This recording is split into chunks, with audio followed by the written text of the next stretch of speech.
What's happening, everybody? Hello, hello, hello. Hello. Let's see. Already we have Mad, Peggy, Scott, Greasy, MPN. What is up, everybody? What is up? What is up? Ah, hold on here. Let me fix this. There we go. Multi. I guess it takes a little bit to get across the Atlantic Ocean before you get it. Oh, man, man, man, man. So, did you guys enjoy your Sunday? I mean, we had Sunday off. So, Mr. Mick, hello.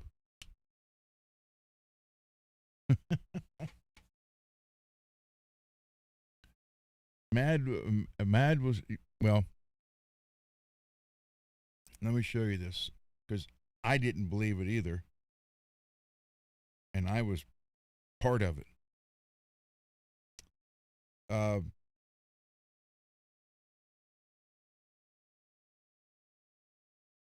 Talked to Mad yesterday, and like the show just going on, you before you know it,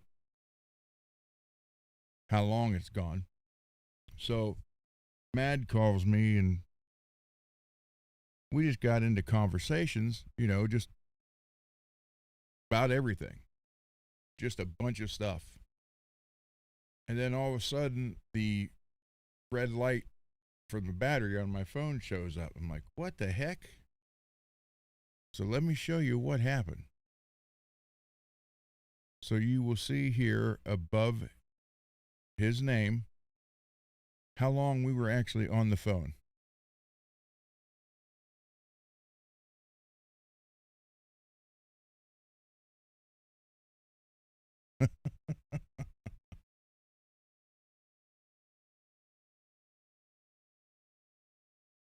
I was like, holy crap, we're going on 6 hours. I think it's time to hang up. But we had a lot of fun, talked a lot. Uh, I made him laugh, which he needed. You know, anybody who's been addicted to cigarettes and has quit pretty much cold turkey, uh, you get I don't know, depressed or whatever, you know, and antsy. So he just needed someone to talk with. So we did. 5 hours and 37 minutes. Hello, Jim. So, like I said, if you guys want to email me, or the ones of you that have my number, and more is going to be getting my number, uh, I'm basically here 24/7 to help you guys however I can. Whether it be a phone call or fix a guitar or whatever. You just need someone to talk to. I'm here. I'm retired. I got nothing to do. This is my work, I guess you could call it. So that's where it sits. So I want you guys to know that any of you guys, any of the regulars in here are more than welcome to text, email, call. You just need something and get a quick question, or you just need someone to listen, you know, feel free to call me. I'll be the ear you can talk to.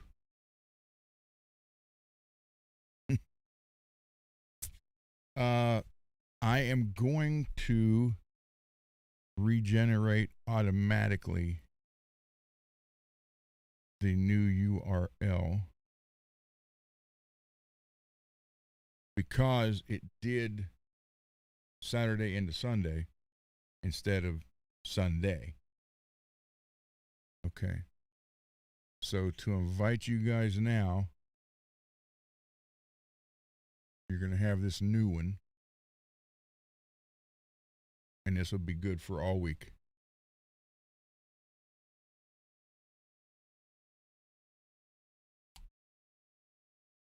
And I am sending Greasy yours.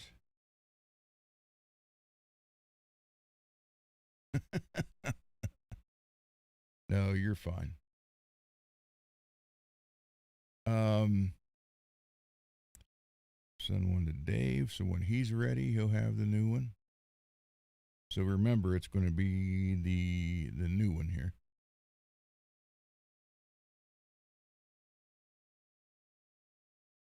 Garguts was getting his treatment today. So I don't know if he'll be here tonight. But I will send him the new link just in case. Because I know that takes a lot out of him.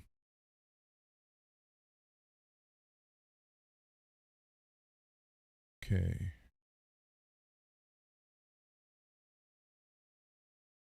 So this is it. I sent one to David, Greasy, and Garguts.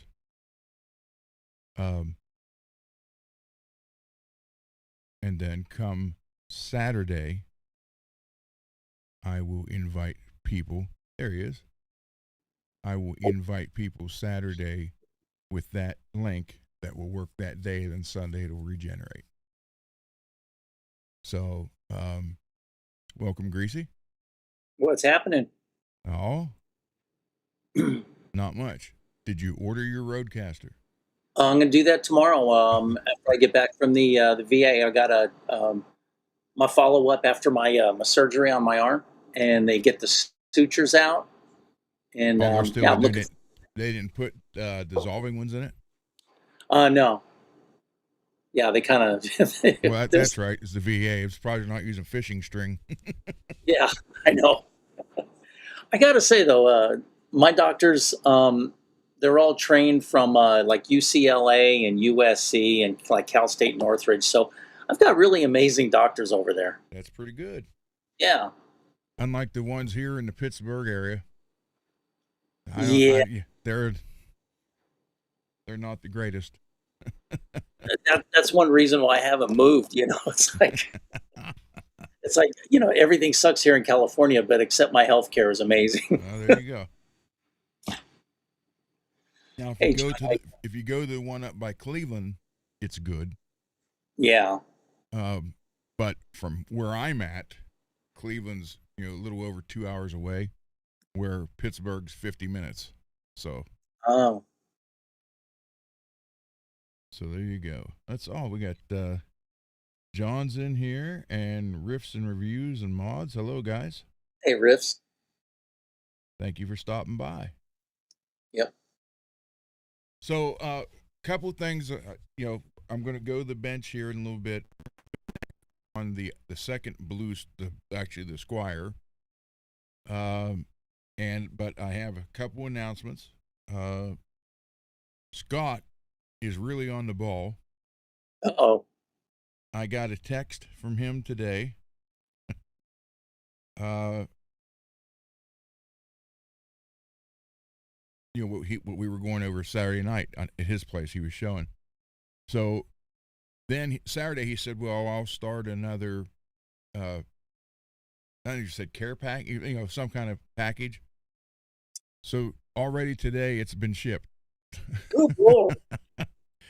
And it includes the Jackson reverse headstock neck for the Predator project. Scott, thank you. Dang. He also threw in the Avalon neck that he showed during the show, and was also unused, and also an unused Washburn neck, WI-64, made in Korea. So Scott, and it says the box should be here Wednesday. Damn, Scott, you are on the ball here. You're making us all look bad. He's setting the bar all over the place. Oh, forget it. We'd have to buy a couple pallets of guitars and just ship them to you. To kind of catch up to him. Jeez. So Scott, I much appreciate it, and I'm really looking forward to the Predator and the Charvel Model 2 projects. I want those done and playable and here, and I will record with them. I will do that. And on other note, I put strings on the Hellfire. Oh, nice. I want to make sure that Ava's not behind me. So this is funny. David said, "Hey, you got to put a 24 fret neck on there." So I did. And I put the strings on it last night. I don't know if you can hear it, but okay. Yeah. So I go to set the intonation and listen.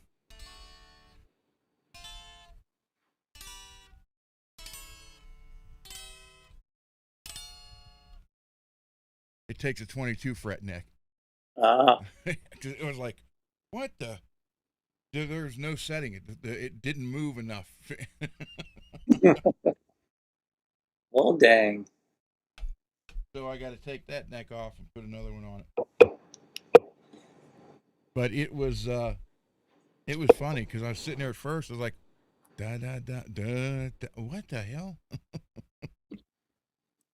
Then it occurred to me, oh, amazing on it too. Huh? That neck looks really amazing on it. Oh, too. yeah. So I want I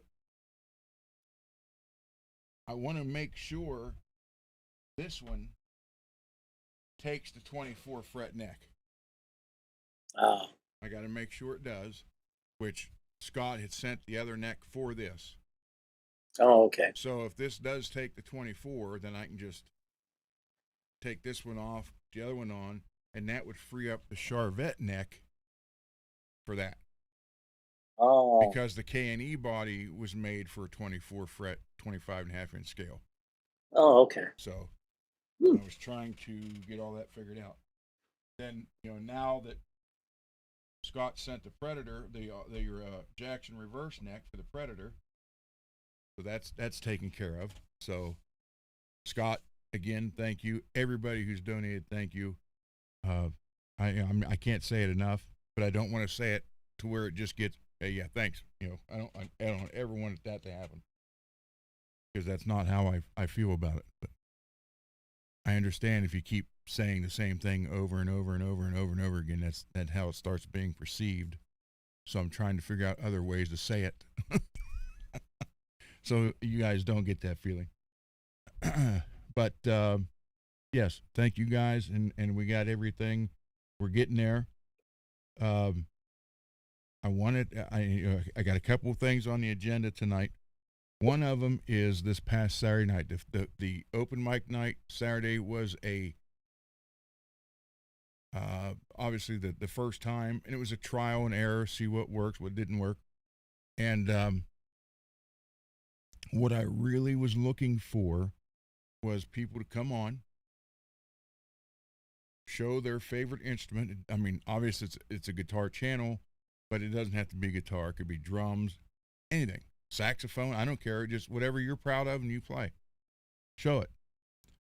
If you work on guitars, show us something you've worked on. Okay, now this is my idea for the show. So show us something you worked on. And then if you want to play, or show us everything you've worked on. And then you can go into, how you did it, why you did it, what made you decide to play whatever it is you're showing us, or, guitar or drums or bass or saxophone or whatever, sitar, banjo, it doesn't matter. Music is, a bunch of instruments. It's not just one.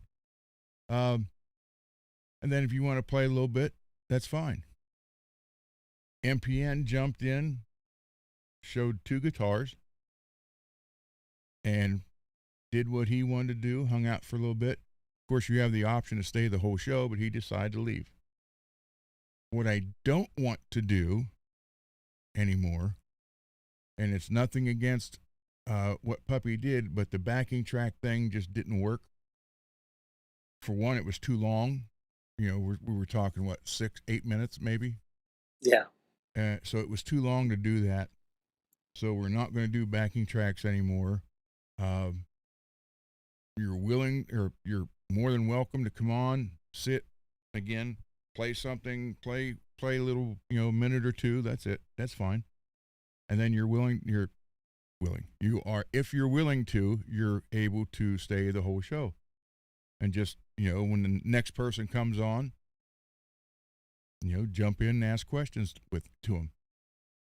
That's kind of what I want this to be. So I knew that we were going to do stuff Saturday, and some of it would work, some of it wouldn't work. But you got to start somewhere and see what does and what doesn't. Oh yeah. And according to all the analytics, the backing track thing just didn't work, and I think it's because it was so long. Yeah. And you had two going back and forth between two different people. So you guys are more than welcome to play. Just, I don't want to say play with yourself, but for lack of a better word, yes. Just show it, just play something for a few minutes. MPN kind of did it perfect. Yeah, just a quick little demo thing and how riffs. It sounds, and even though I wish he could have stayed longer, but he's got medicines that are causing a problem with that, staying awake. So, but yeah, that's what we want to do. It's just jump on, show your instrument, musical instrument, and then you want to play a little bit, that's fine. If you just want to hang out, that's fine. And all I ask, if you hang out, get involved. Just don't sit there. Someone else shows up, you got a question for them, ask it. That's the night that we're going to do that. We're not going to have any guest Monday, Tuesday, Thursday, or Friday. Just Saturday. And Saturday, that's the whole format, is open mic for you guys to get involved and get everybody to know each other a little bit better. Make it a little bit more closer community. That's what I'm trying to go to. I mean, if it doesn't work, at least we tried. Yeah. I'm hoping it does. For two reasons. One, I think it would get us, like I said, as a closer community. Plus, it leaves more content for the bench for Monday, Tuesday, Thursday, and Friday, instead of trying to fill 5 days up with stuff. Yeah. Now I got to do the 2 or 4, but on the fifth day, we just hang out, and who knows? Maybe we'll get door dashes for everybody. We'll all try Vegemite at the same time. With anchovies. Yeah, well, I don't know about that. And I know that's saying, being Italian and saying anchovies, you don't like that. That doesn't go right.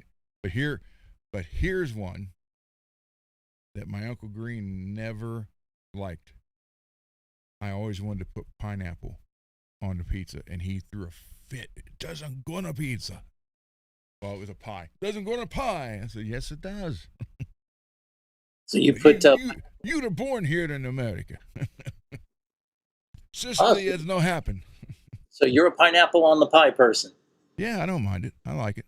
Me too. See, here's what's funny, guys, for those of you who weren't around all the time. Greasy and my lives like parallel so much. It's just hard to believe half the time. I mean, it really is. I know it's a trip, and then because I have kidney disease, so then they told me pineapple, take some pineapple. It's good for your kidneys and everything. So, and I'm not just one to sit there and just eat pineapple by itself. It's like, I could put it on the pizza, and so somebody says, why do you do that? For medicinal purposes. Hey, as long as it works. Yeah, And Peggy made the comment she enjoyed seeing Scott's setup, and I learned something from that pretty much instantly from Scott. Organization. It was well, better than I do. Stacking the I have the body stacked like that, but I didn't have the cardboard in between them. Yeah. I didn't even think of that. and that's it. So thank you, Scott, for that. Yeah. And that's why I want to do this, because we can all learn something from somebody, There you go. and it all helps us out. And MPN, yeah, pina colada is a pineapple. So yeah, you're good.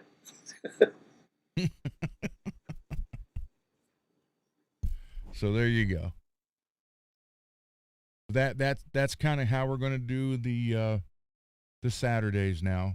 You guys come in, show what you play. If you fixed it or worked on it, show us what you did. Or if you got 10 of them you want to show us you painted, whatever, or 20 of them, doesn't matter.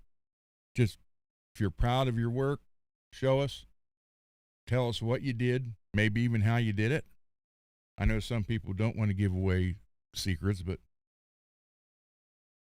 I'm not one of them. I'll show you what I'm doing. Doesn't matter what it is. So, and then if you want to play something, play for a minute or two.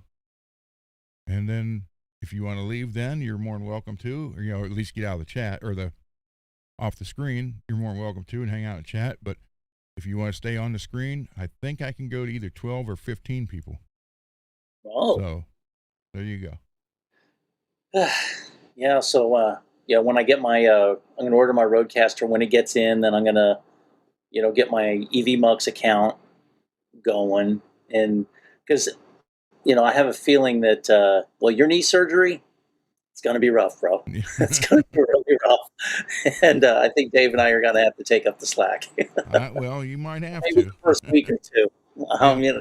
Don't think that you're going to be back streaming like a day or so afterwards. I was hoping for that, but even the doctor said you're not going to be able to do steps. I said, well, if I fell down, I could. But lay it down carefully on some cardboard and kind of like just let me go down. Yeah. Yeah. So my surgery is October 27th on a Thursday. By the way, my wife, when she saw that I was on the phone with Mad for 5 hours and 37 minutes, she goes, I hope that's not a girl. I said, no, it's not. She goes, because you haven't been on phone that long since we were dating. I'm like, I said, hey, Mad's a brother. The trick is we're trying to get him away from the Mad Hatter part to like Happy Hatter. Yep. Hey, Marshall. Cranberry juice is best for kidney support. Yep. Well, that's true too. I am drinking the cranberry grape ocean spray. That cran grape, that cran apple. Yep. I love all those. And the diet ones do not taste sugar free. Really? Yeah, they don't. It's like the regular stuff. I'm like, okay. Oh, okay. Well. So I told them, Mad, that we had all this for 5. I took a screenshot. I didn't even know if you knew the exact time, but I did that just because I wanted to have a screenshot of that. And here it is. Should have went 10 more minutes or 10 more seconds. Then it could have been 5:37:37. Yeah. Or we could have went 51:50. Well, 5 hours be 5:51:50. But so there we go.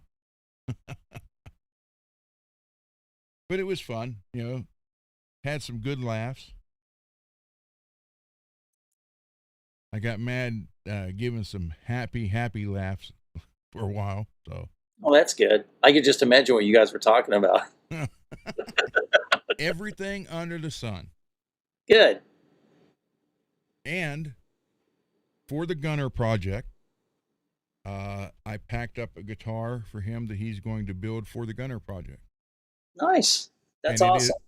It is what we're using is 2 more of Scott's donations, that white Strat body that you just sent in the last box, and the line 6 neck because it fits it so perfectly. I just happened to slide it together, and it was like they were made for each other. And it's All the right. right fret number and right, so it's like, okay. Cool. So I threw a bunch of stuff in the box, pretty much everything he would need, and told him to have at it.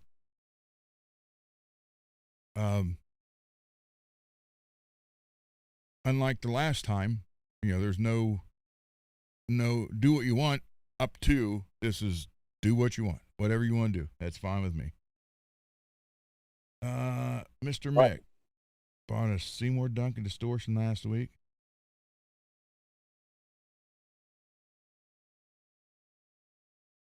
Yeah. Yeah. My slug is 44.7. And I have a few that are at 22.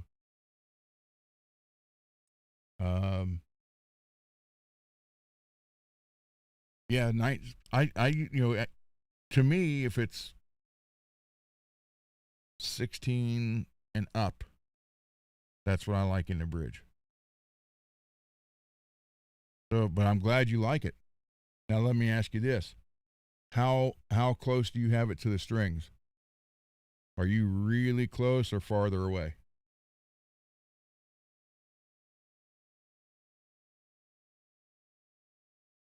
Because once you're hitting that, well, usually around the 20 or 20 plus, but that's so close to 20, you experiment with it seriously, especially since you've never had one that's with that much. Take it up. Oh, 1/8 inch away. Okay, I was gonna say take it up to where when you're playing, you're not hitting it, so the strings aren't hitting it. Then drop it down a little bit till you find that sweet spot. It might be right there, or it might be halfway. You never know. Yeah. Yeah, the one that's in the Warrior, the one in the back by the bridge, that is the Seymour Duncan slug, and it's advertised at 48 ohms. But I got it in there with a 1 meg volume pot, and it's pumping out, what was it, 44.6 or 44.3? It was 44 something. I showed it here on the show. But I will say this: once you get that high, you have to, it's better to use the 1 meg pot. But I would, hey, no problem, man. Again, you truly have, everybody here, Mark, you have free reign to do what you want to do. So there you go. Yeah, I did not put it on a 250 pot. I would like to do that just to see the difference it makes. It just might be so over the top. You might like it. I know. It's like the insane setting. Yeah. And I always tell everybody, "Oh yeah, dude, the insane setting. That's my tone right there." And they just look at me like I'm retarded or something. I had the Spider 2. Yeah. Which I like line 6. The shitty little ones that nobody likes. They all sound decent to me. You just gotta. Oh, I hate the sound. But have you tweaked it? Have you just kind of moved everything and maybe saved just altered it and saved it? And no, they just straight out of the box. Yep. Well, it's funny because the two 10-inch speakers that were in the Spider 2 were Celestian. Yeah.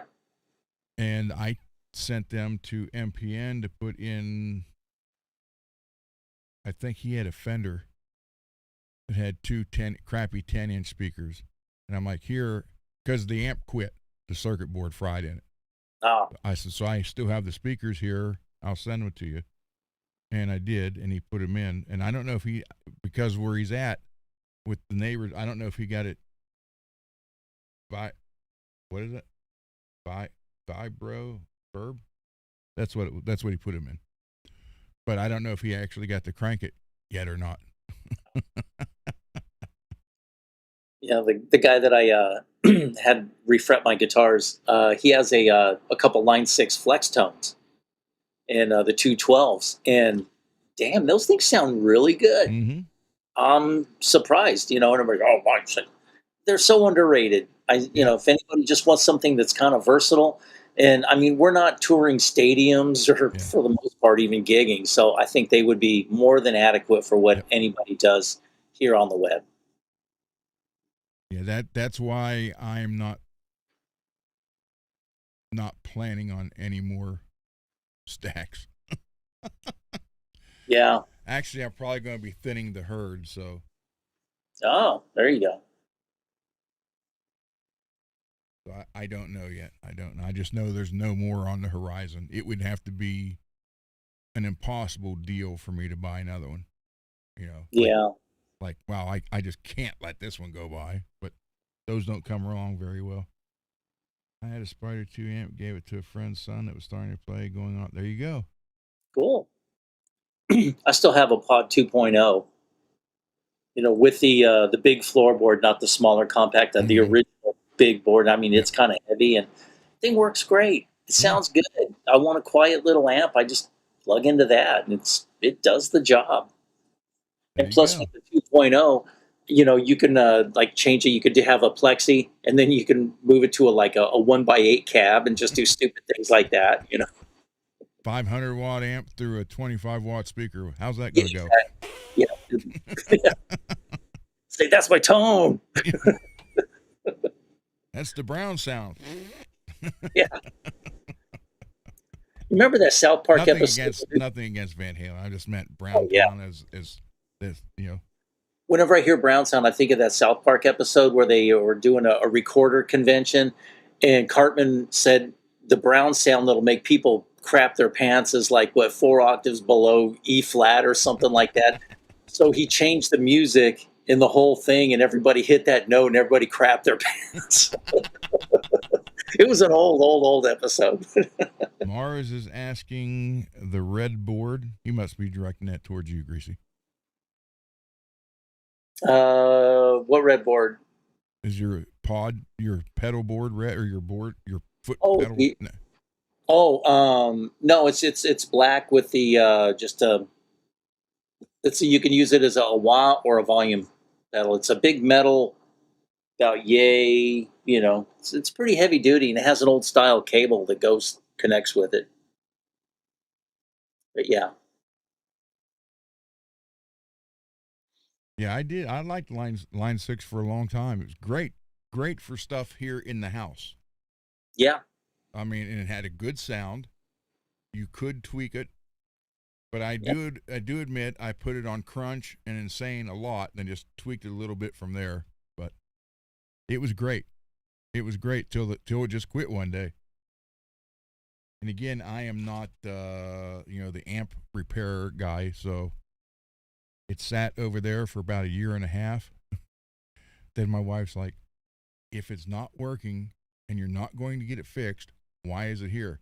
Well, it's got 2 speakers in it still. there's something good in it. Yeah, then take them out. And they weren't out when MPN needed new speakers. I was like, well, there's the perfect opportunity to take them out, throw the cabinet away. Oh yeah, That totally. that's what happened. Mhm. But it did. It fried. I was playing it. Didn't even have it cranked. It was sounding good, and all of a sudden it went. It was like someone unplugged it, Wow. and nothing worked. Even pulling the jack in and out, you usually hear the crack. When you're going, it was just like nothing was there, and there was power going into it, but once it got in there, it just disappeared. Yeah. And I called a couple people, and they're like, "Man, for what you can buy those for used, you'd have more than that fixing it. Just get rid of it." And I was like, "Man, I just had it sitting there. Like, I like that thing." Yeah. It was a Oh, trip like back in the day, like, well, gosh, say around 2000. A lot of people had these big old mixing boards and all this other stuff, and then the Line 6 started coming out, and things people started downsizing. Like this one guy I know, Nick. He was he worked for Disney. He did the House of Mouse, did all the music for that, and a couple other movies. And he was also a instructor at MI. And so I just watched his rig evolve. And then when he went to Pro Tools, I mean, he had big boards and it was taking up all this room in his, and all of a sudden, boop, a small little desk. And the Pro Tools, and it was like, holy crap, you know. I mean, he had much more room. He could have a bigger vocal booth now, and There you go. just really kind of utilize the space better. But Have all my backup singers in there who I don't know who they are. So yeah, exactly. I don't know if it's one girl singing all that, and he's just, I don't know, or it might be 50. Who knows? Yeah. So I'm behind the B52 cabinet. I have a 24-channel Yamaha board sitting back here, actually leaning up behind it. Oh. That hasn't been used in years. Wow. And she's like, "Why are you keeping that?" And I'm like, I don't know. you know, I'm like, if I'd put it out, it'd at least look cool, you know. Yeah. But it's weird. Like I keep hearing how, like Gen Z and Gen Alphas, they're so sick of the digital thing. And just like last week, there was a like PlayStation. Well, about a month ago, PlayStation announced that they're not going to have any physical discs. You're just Yeah. going to get download. And then a couple days ago, they had a mass outage for like half the day, so people couldn't even access their games. Yeah. So it's like yeah. you download nothing and like it. And now I'm seeing this big old backlash, and these younger people they're scouring estate sales, getting those Marantz and Sansui big old combination AM FM stereo rigs, and they're going for the records and anything analog. They're like really snapping up old cars too because they're sick. They don't want to be traced and tracked, and Ah. so that's Well, pretty cool. but their parents voted for all that. I know that's So the thing. I want to show you. I had. Let me see if I can find it on here. I don't even remember how to spell it.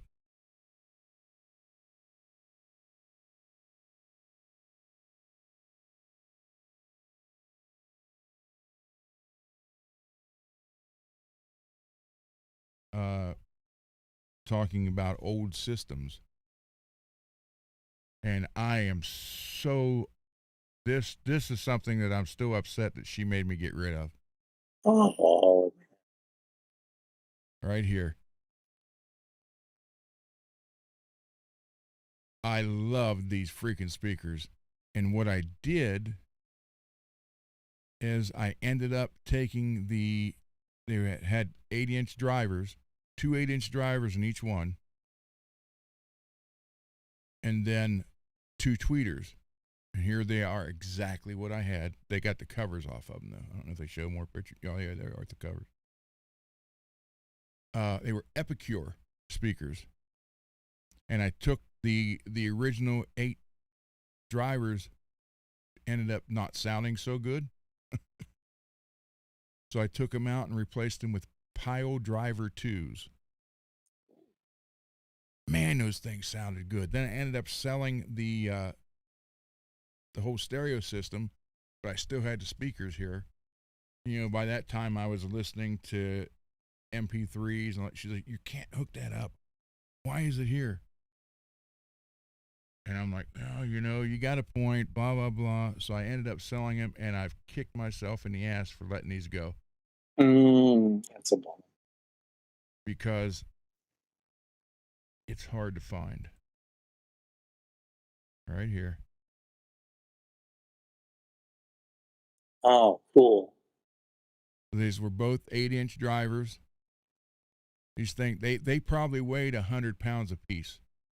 Oh yeah, those old systems were built. Yeah.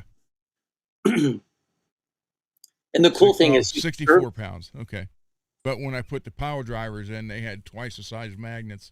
Yeah. So we were probably 80 pounds. But here's black. Yeah, that's what they had. The covers velcroed on them. They were gigantic, man. They were like 3 feet high and almost 20 inches this way. And that you pulled that up from the bottom, and it just folded straight and pulled the top one off. Got almost like a small refrigerator. Yeah. Nice. Yeah, I love those things. Yeah, Mars. Yeah, I put the pile. Matter of fact, when I sold the speakers, I took the pile driver 2s out and put these original Epicure ones back in. They still worked. It just didn't sound as good as the piles. So I sold them just like that with the screens. And then I had, what did I have? As far as, I initially had a Yamaha receiver, and I ended up with Proton. 940, I think. Hold on.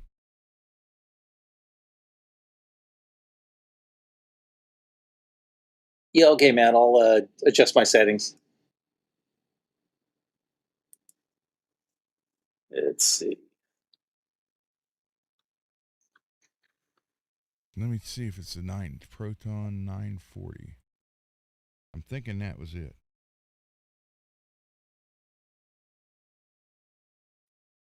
Yeah, that was it. So I went from Yamaha to this right here. And I had the amp, and then the cassette deck.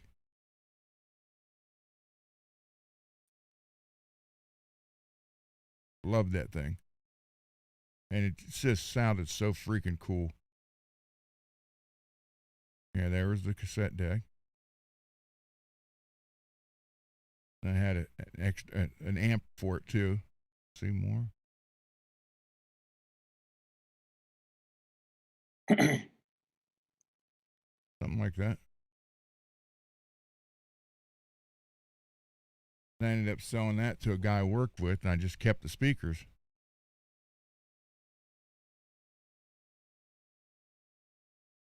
But as a kid in 1980,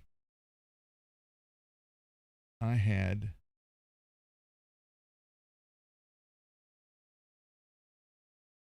Pioneer, the rack. Let's see. How am I sounding now, Matt? Can you hear me? Am I sounding okay, Ron? Yeah, you do to me. All right. Oh, no. Hold on. Wait a minute.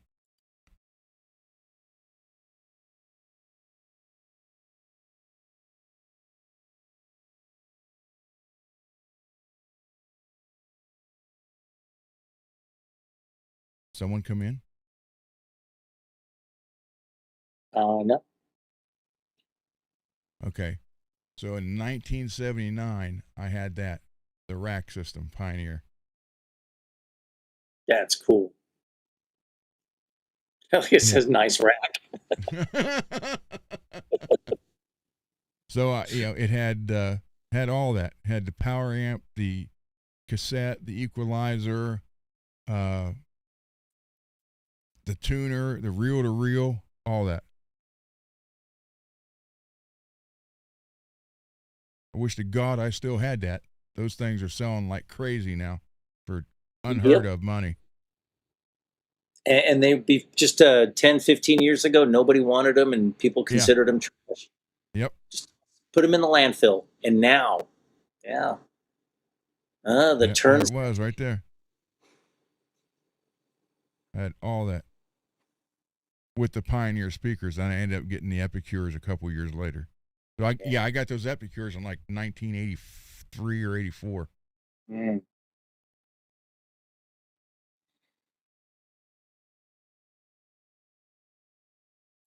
Then when I got all the Proton stuff, I sold this, which wish to God I didn't. I just wish I would have put that somewhere and left it alone.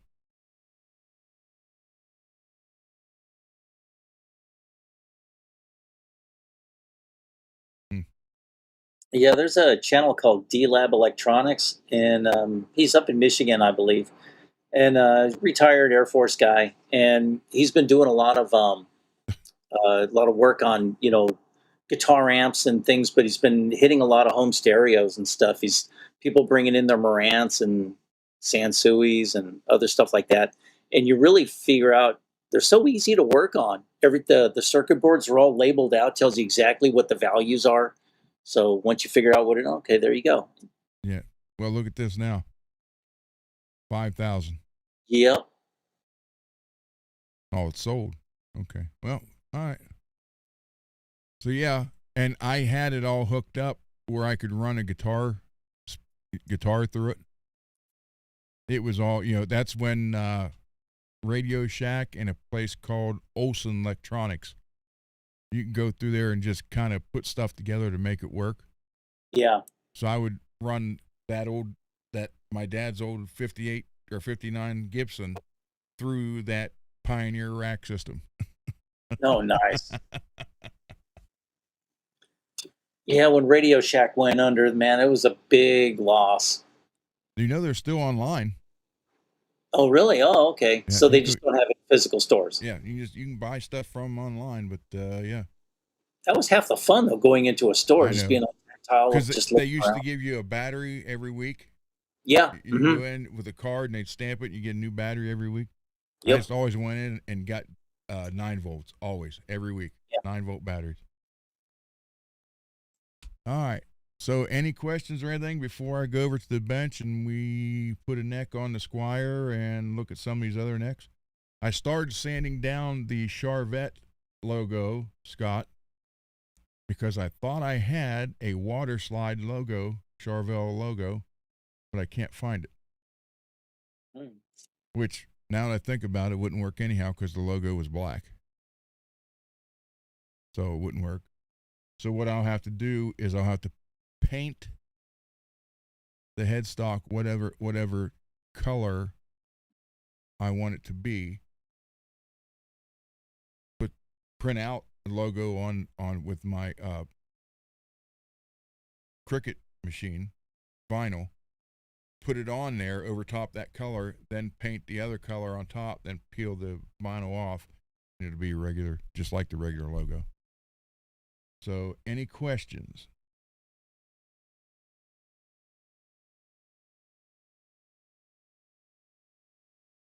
Dad used to get all his stereo wires from Radio Shack. Guitars and beers, welcome. Fisher rack system with a glass door on front. Oh, guitars and beers. NTSY means nice to see you.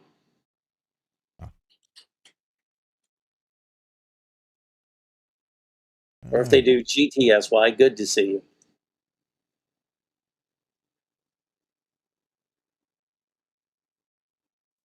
WTF stands for, well, tell fibs. I used to get on my niece's nerves because she started talking, well, BRB, and then or she'd say something, I go, lol, and then she'd like roll her eyes. And one time she says something, and I go, rot flamau. Oh my gosh, she rolled her eyes back in her head so far I thought she was gonna pass out. Do I have Floyd Roses for all these Charvette? No, I don't. I do not. Guitars and beers, let's talk Macintosh. No, that's a good question, Scott, but no, I don't. I'll have to figure out something. Let's talk about Macintosh. What do you want to talk about?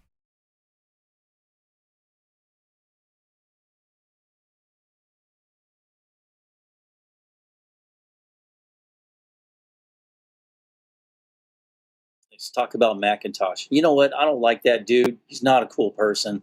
I try to stay away from him. Screw Macintosh.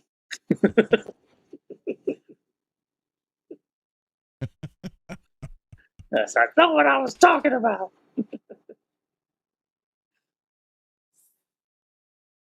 Oh, well. Oh, Mars, I got the tuners all boxed up for you. Grateful Dead used Macintosh for their guitar amps. Oh, I didn't know that. Oh, wow. He doesn't believe in Uranus. He doesn't believe in Uranus. All right. Any other questions? Well, if you don't believe in Uranus, then explain the Uranus Examiner. Come on, what about that? Wait, I got to show that again.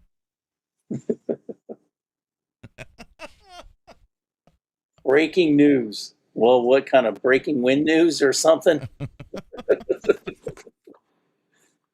You get one of those when you order fudge from Uranus. Good night, John. Yeah, Hey, puppy no goes. problem. Puppy tells me, "Yeah, I want you to come back on the show in a couple months." I'm like, "Okay." I'm wearing that straight out of Uranus shirt. There you go. Make a hat out of that paper. Yeah, like a freaking pirate hat or something. Look, Peggy wants to try Uranus fudge sometimes. You should. Did you Yeah, get especially fudge? the. Did you Huh? get any, did you order any of the fudge? No, not yet. I mean, it's kind of hard to make up your mind. I mean, it's pretty good. I might just go for the $35 sampler. But they have like this blueberry cheesecake fudge that looks pretty darn alluring. Let me tell you. It's not like round, is it? Cigar That would shape. be if they would make them like that, that would be yeah. Here you go. Here's fudge from Uranus. Well, you know, once you get past the smell, you got it licked. Then you,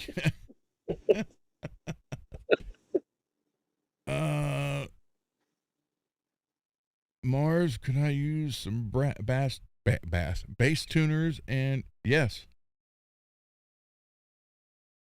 Pretty much Yeah, anything. actually, I don't hardly have anything for a bass because when MPN got the orange bass, I didn't have tuners for it. I didn't have the longer screws to hold the pickups in. Yeah, I never had much bass parts at all. So usually when I did do one for someone, I'd have to go out and get the stuff and put it in. Or if it was a regular customer, they would bring what they wanted in it, so I'd do it that way. But as far as project bass, no, I can use anything. So yes, no problem. I don't, and like I've said before, I don't. Okay, John, I will. I don't specify, yes or no on parts. I take them all because I never know what I'm going to be working on. So it's nice to have an array of mixture of old stuff and newer stuff. So let me get this going. Anything else you guys want to talk about or real quick or ask questions while I find the headset for the other side?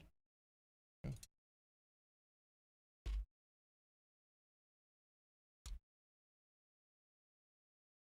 All right. Thank you, Mars. Yeah, you wanted 3-3, right? And I got you black Jacksons. 3-3. So let's see. Again, I'm hoping Gargut shows up later, but he did. I'm no sir, Mars, but thank you. He did have his treatment today, so Okay. I don't know if he's going to be up and around or what, but if he is, you want to see the black? Oh, the one with the tiger.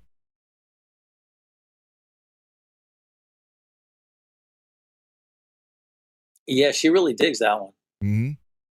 Peggy really digs that one with the tiger or the What? the big But cat the was sad panther. part, it's just hand painted. It's not protected. Ah, So what I'm thinking about, I didn't examine the body that good to see if it needs repaired a lot or if any, but ideally, I would like to scuff the black up and then put some clear over top the whole thing to protect the painting, because it's literally, you can see each brush stroke. Someone took some time and did that. Wow. So, and they didn't put anything over top of it.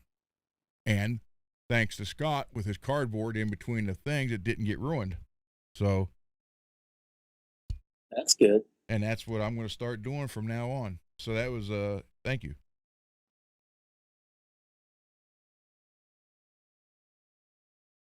Oh, yeah, that's right. I sent, that was one thing Mad and I were talking about, because he happened to watch Gung Ho Sunday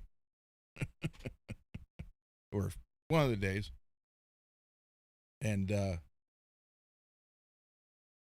he likes that movie just as much as I do. There you go. All right, so let me switch cameras, get this going, and Greasy, you want me to leave you on, or Go ahead and solo yourself. Okay. So everybody can see better. Okay? See, look at that broken neck there. There you go. All right. Give me a minute, guys, to get this switched over.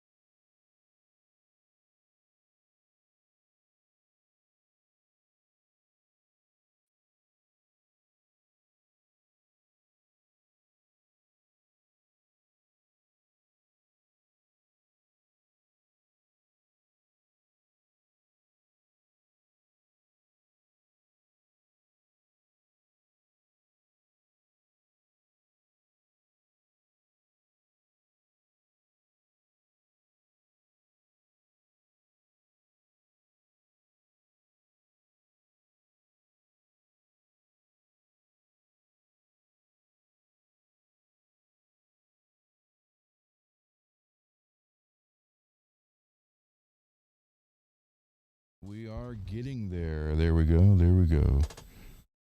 All right. I think I still have. No, I don't. All right. I'll take the phone over. Try to move that away so I don't hear you. So you don't hear me say, "I'm your father." Where are we at here?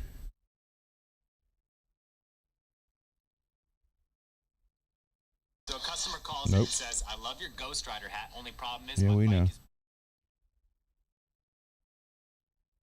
I started following this guy that makes custom hats. Man, he does a great job. Oh, is it Wild Hats? Yeah, yeah. Yeah, he's out in Lexington. I think. Yep. Yeah. The kind of guy with the big old mutton chop kind of mustache, Yeah. and Yep. yeah, he does great work. I've been watching that guy for a while now. Love his hats. I would love to have Yeah. I like the Ghost Rider one. the Ghost Rider's cool. I like when he does the coffin top with the skull on the inside. Yeah. That's the fan blowing the wind in there. So hold on. Mad wants to know if that's the Charvette neck. Yes. And I started saying the headstock down, because I am going to make that Charvel, because it's actually the same neck. They just put different decals on for what they needed as they come off the line. I am out of pure tone jack, so I had to use a regular jack on this. And I got to put this in, and then I'm going to put this neck on it. Fits in there. So we're good there.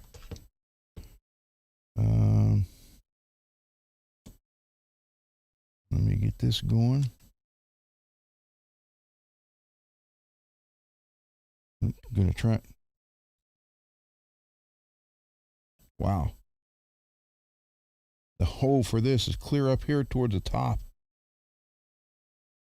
Look at that. It's right there on the edge. Jeez. And it's not very clear. Okay. We'll fix that.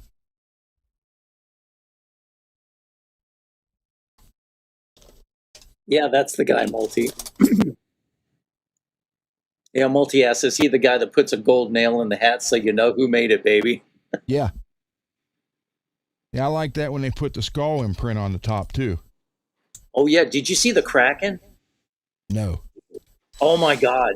His partner, he burns this Kraken design in on the top and on the sides. The tentacles are kind of going around the near the brim and everything. It's freaking fantastic. I mean, they're like $1,000 hat, Wow. but I think they're worth it. All right, let me shut this off for a minute so you don't hear this drill. Hold on here.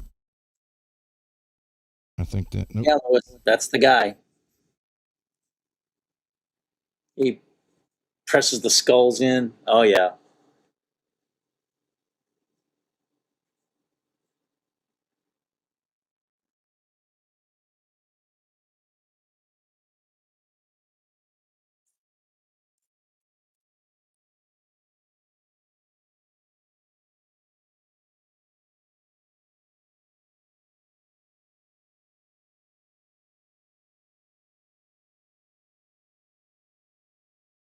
Well, there we go. It's not that drill's real loud, but right there is right by the microphone, so I didn't want to. Here's another tip. When you guys are working and drilling holes in bodies, it's more than just getting a longer bit. Ideally, you want one like this, where the bit part's just in the top and the rest is smooth, because if you have one like this, you'll tear up everything it's hitting all the way down, where this one won't do it. So get this style.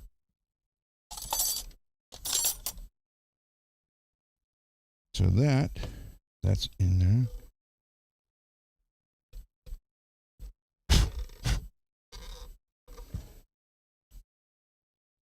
Hopefully that goes through better.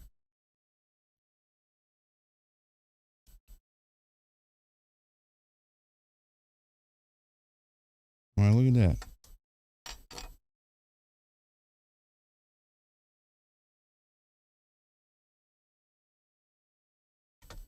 They're right there.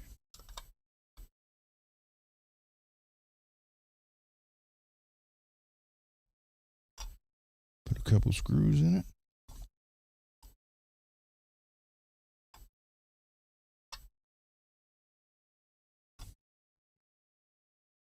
it. A Mars smooth shaft.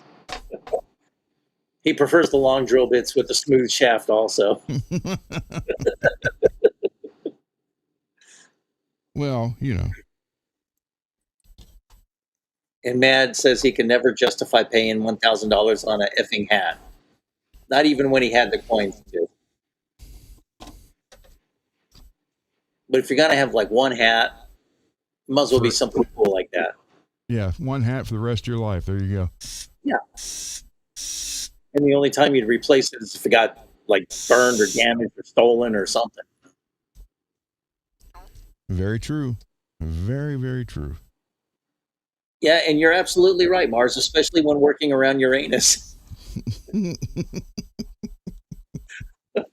I don't think that joke's ever going to get old. Well,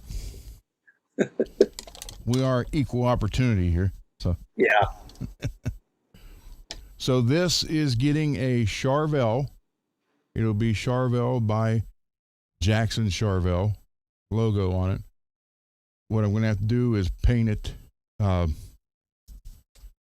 white or whatever, silver, whatever color I want the logo to be. Paint the whole headstock that color, place the logo on it, and then spray that color again, just one coat over top the decal so it doesn't bleed through. Same way you do polka dots. And then lightly scuff it up, paint it either the color of the guitar or black, and then peel the logo off, and it'll look just like that one. That's how you do that. That's cool.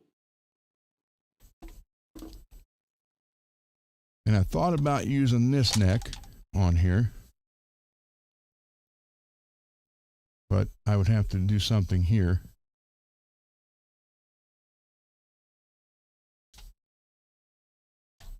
So I'll put this one on for now and see how it goes. Spray the sponge.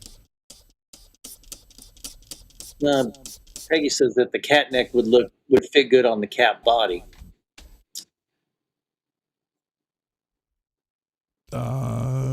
Yeah, well, yeah. And then Scott says, "Are you going to make a red Model 2 like your old one?" I don't know if it's going to be red. I don't know. I haven't. I mean, I had the red, I had the black, I had the blue, I had the off-white that was like this color, but I never really cared for that one. And I was always going to paint that off-white one, and I never did. So I don't know. I always wanted... Oh, hold on. I always wanted a purple metallic Model 2. So I might do... I don't know. Again, when there's so many options, it's hard to come up with one. Sorry guys, trying to make this so it doesn't take out your ears.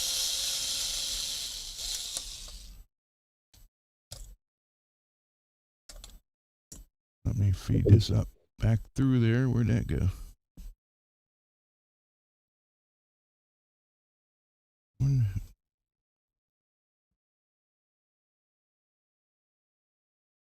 There's no hole in here for this. It was there. I mean, the wire was there. Hold on. Let me...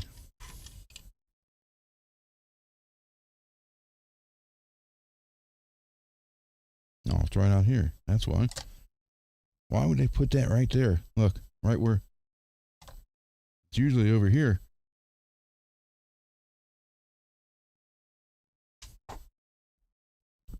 And then I need a piece of this.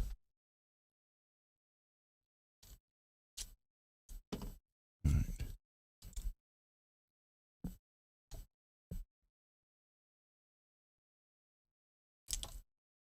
I always do this because you get more contact this way. Because what happens is, you can see right here, it's embedded in the body. So it's almost flush with the body, which means you're hardly getting any contact on it whatsoever. So I always put the copper tape on it.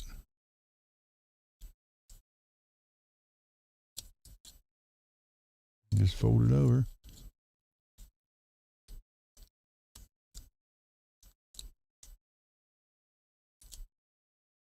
Like this.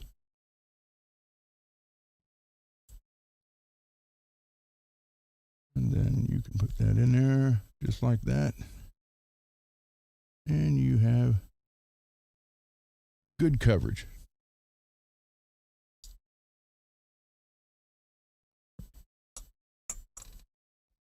I don't like screws.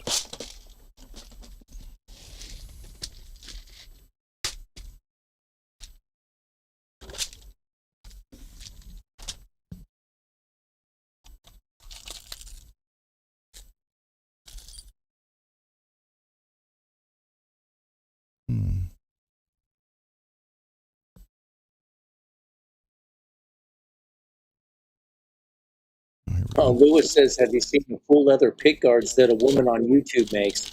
She made an Iron Maiden member of the Beast design, and some with alligator skin buttholes."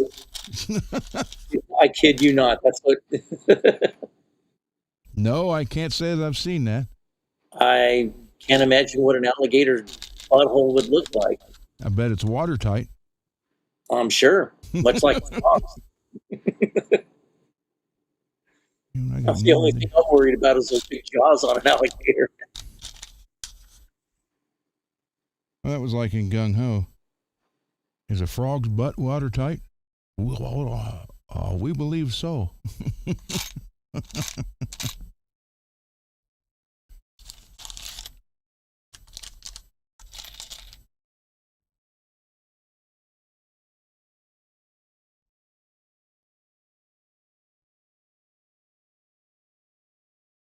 the 2. Do this. That was really. Oh, that one's really chewed out. This one's the lesser of the 2.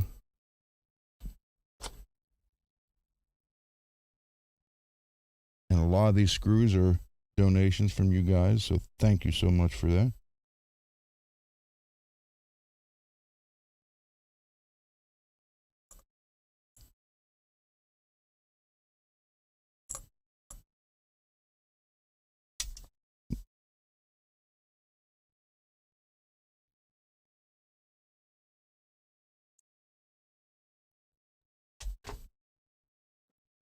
Okay, all right, hold on. Let me shut this off again.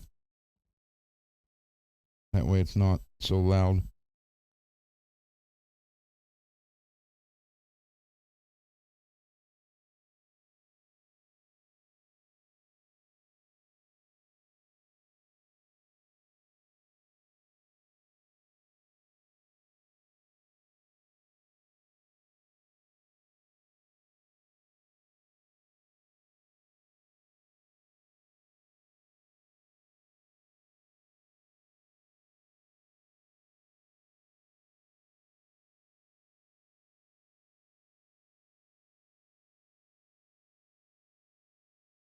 Hey, Blue Mox, how you doing?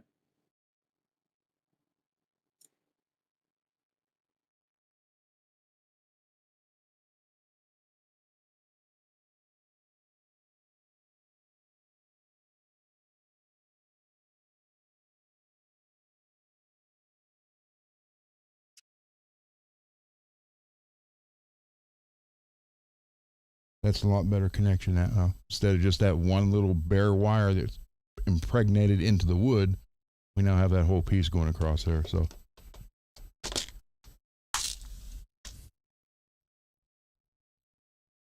And then I need to. Oh, that's on. All right. Move that out of the way. You don't hear the Darth Vader thing going on.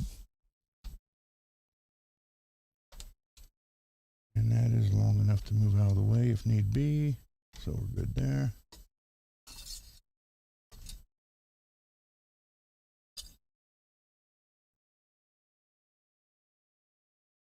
See, Mad Hatter, this is just like the black one.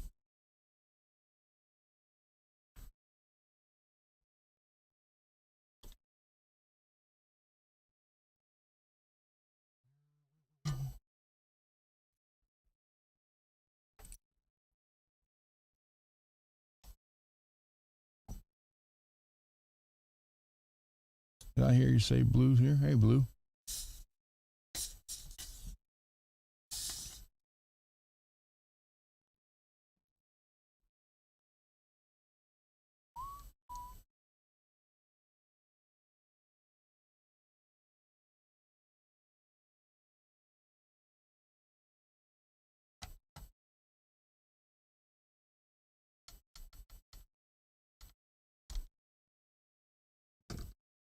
All right, there's that now.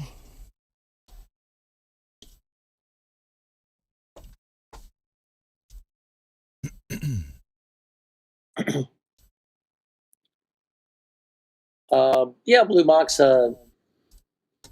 yes and no. It's like not so much doing the jam tracks or anything. It's like if you worked on something or you want to show something off and you do a quick little, blah, blah, blah, blah, demo, something like that. Yeah, the Saturday night thing is still a work in progress.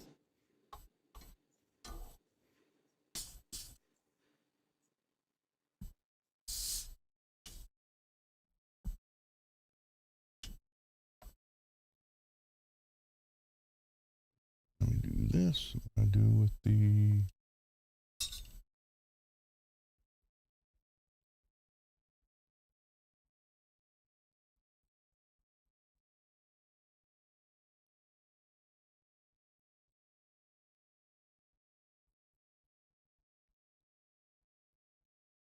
Blue, you did your first ever show by yourself? There Oh, you that's go. cool. Yeah, because I see you in D-side on Sundays around 2-ish my time. I'm Pacific time, so Yeah, he's sorry for that too, Blue. yeah. Yeah, I'm Pacific. Sorry. Yeah.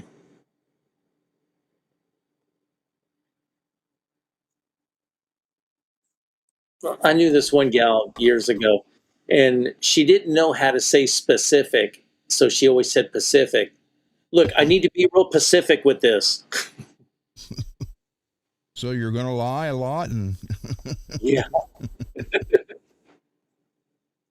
And she didn't believe there was such a thing as cantaloupes. okay.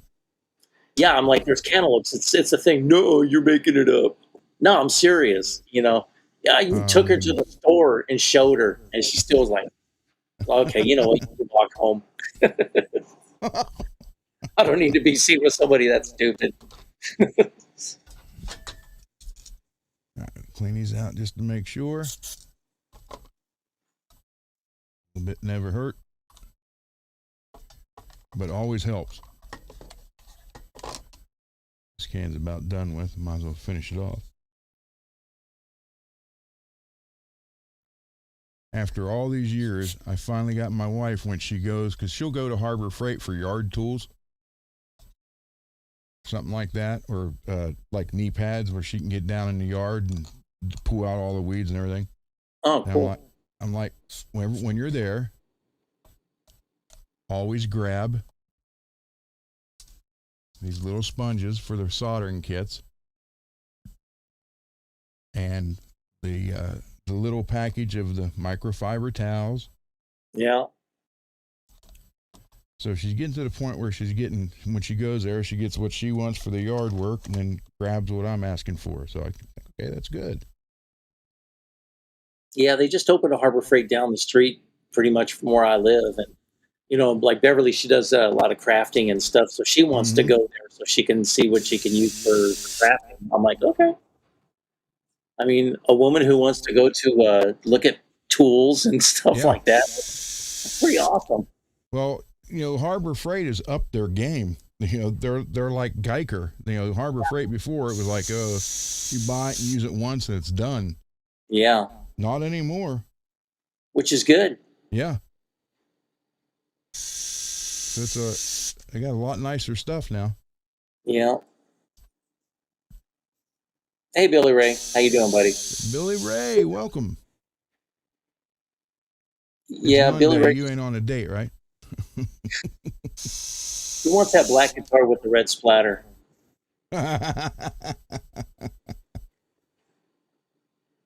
Well, And Dane there. said he may not be selling the blue and green one now. Oh, really? He's going to keep it. Yeah, he said he may take one of the BC Riches off the wall behind his desk there and hang that up instead. Well, that's awesome. He really likes that. And I said, well, Billy wants it. And he's like, I don't know if I'm going to sell it. So I told him, I said, I've watched every one of your videos and I'd never seen you have one that was done like that. He said, I haven't.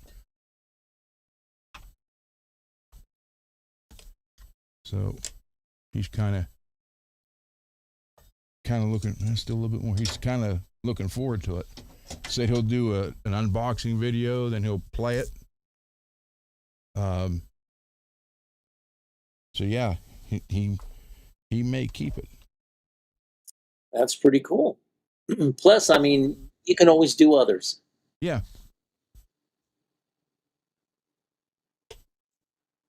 All right. So it worked before. Let's make sure it still works. And David's here, and the new link has been sent. Yes.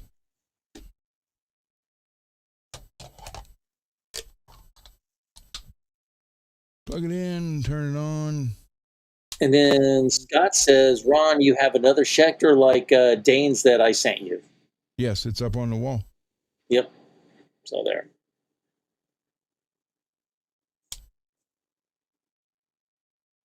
Works. Works. Works. Works. And works. We're all good.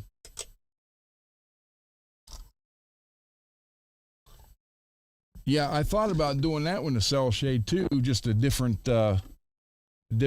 color, thing, scheme on it. Okay, so hold on, guys. You tell me then. This one?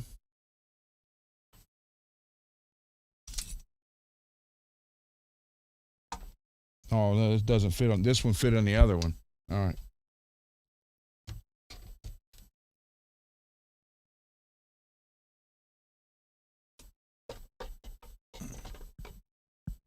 So, yeah, the new links are out, David. Now I just don't know. Yeah, it looks like it does. All right.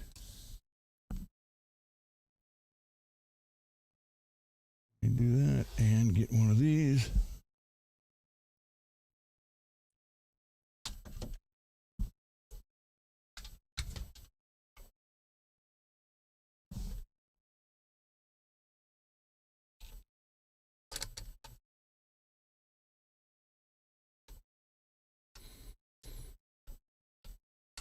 Oh, wait a minute. We may have an issue here.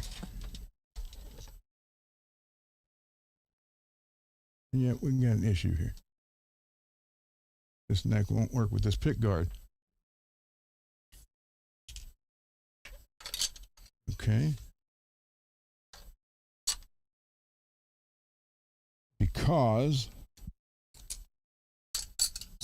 this overhang right here is sitting on top of this, which has the neck sitting in the body like that, and it won't go for any flatter. Mm. Okay, so we got to have another neck.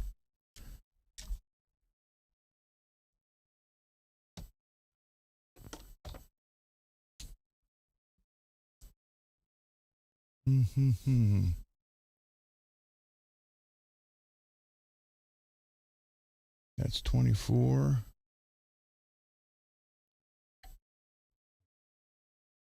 I would love, does this one fit? Probably not. I think the tees is wider than the fender. Well, Peggy says just use a hammer so you can make it work. That would work if I cut that out. And Mars says Dremel to the rescue. Because I wanted to put this neck on it originally, the tees neck. Yeah. Because I like the roasted maple look with it. Yeah. And I think that'll make somebody like, hey, I like the way that looks. So, I guess we're doing some cutting. Well, Mars is actually suggesting a BFH.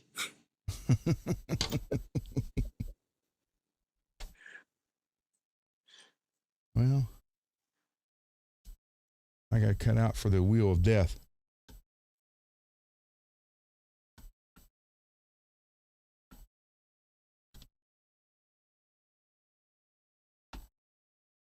So let me mark that.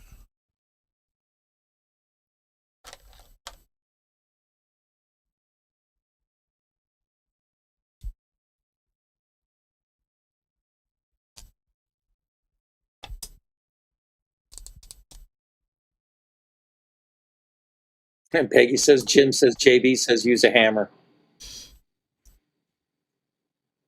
And Matt says a wood chisel is worth a shot. Yeah, I've fixed the wood chisel one before.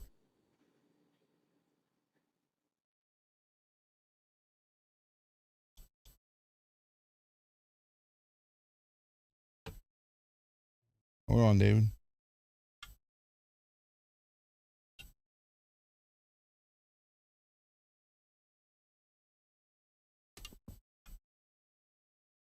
Hold on, man. I need to come back. Take it a little bit more just to be on the safe side.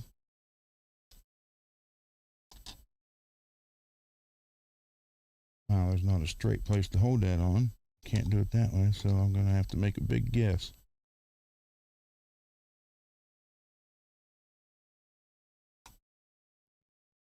All right, let me...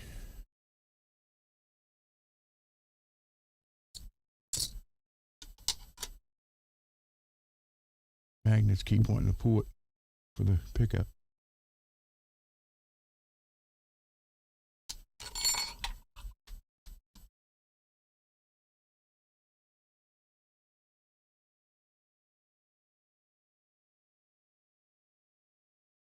And then that will go damn near all the way down. And there's David. All right, hold on, David.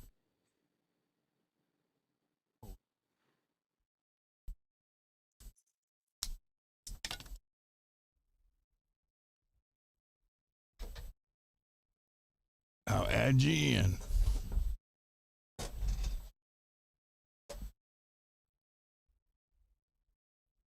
There we go. Hey, everybody. What's happening? Not too much. Good to see you. Good to see you too. Welcome. Welcome to the insane asylum. What is thy bidding?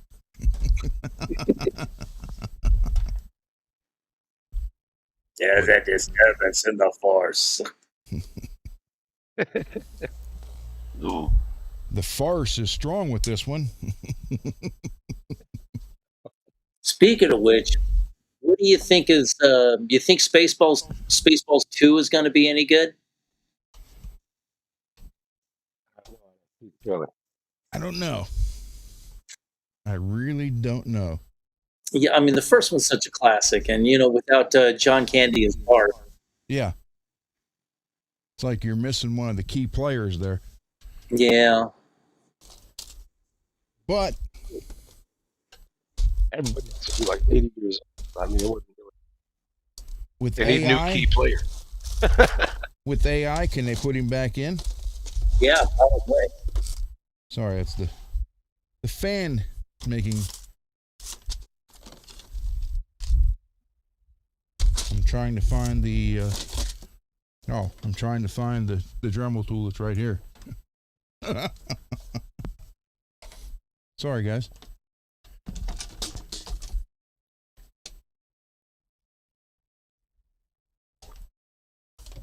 Well, my name's Barf. Plugged in still? Yeah, it's still plugged in. I didn't hear. It's a Mercedes. What is? What Drewish princesses fly around in. He's playing with those dolls. He goes, I hate you, I hate you. Yes, but you are a Jewish princess, and I, you like power and money, and I have both, and you know it. And he's like playing, and the guy walks in. Did you see anything? No, I didn't see you playing with your dolls again, sir.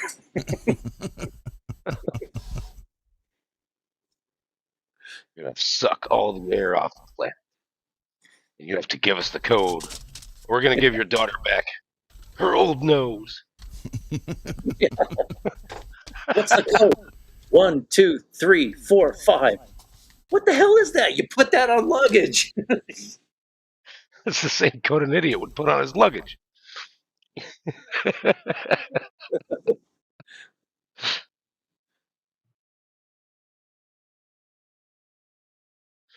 All right.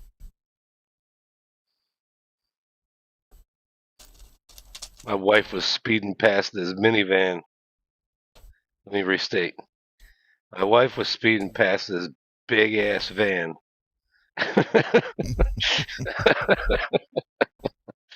And the way we were creeping past, we were just to the tip of it. And I was like, oh my God. Check. If I'd have walked, the show would be over.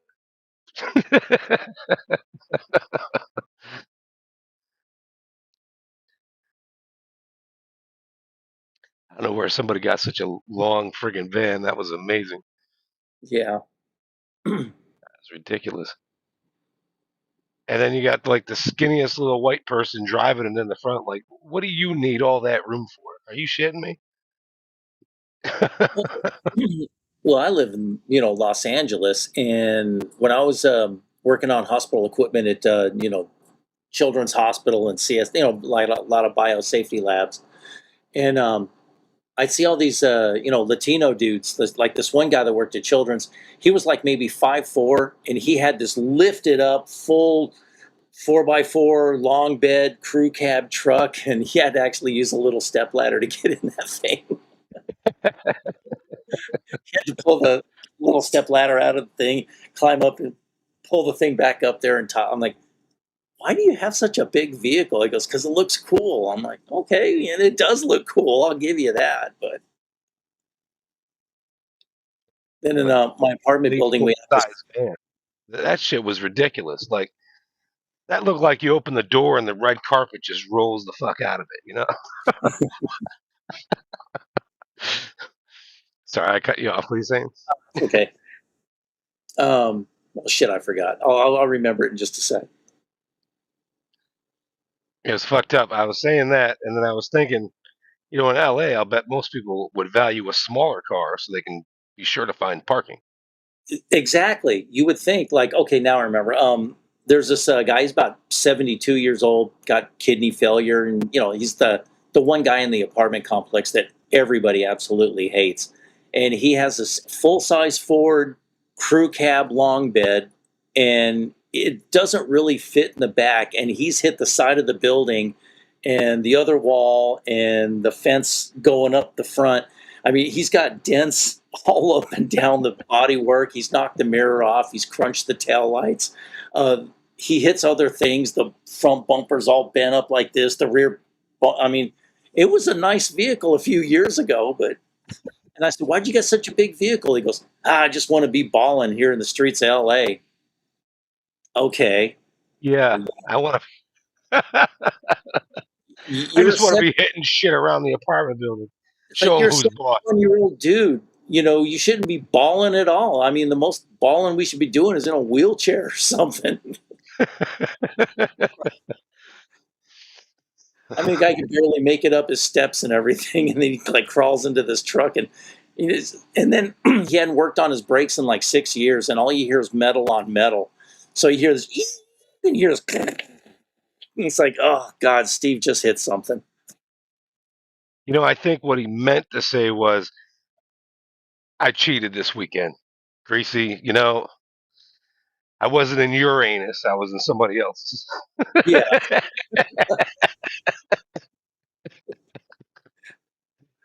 it's funny. I mean, the anus jokes have been going, pretty much in the chat. Peggy would like to try fudge from your anus, and I would like to try fudge from your anus. That's it some looks. fudge and good fudge. I know it's fudgelicious. I had my eye on that blueberry cheesecake. That looks pretty radical. Yeah, that one looked pretty good. Then they have the with the like the toffee with the vanilla fudge. Yep. And then the ones with Coffee M and kick 'em.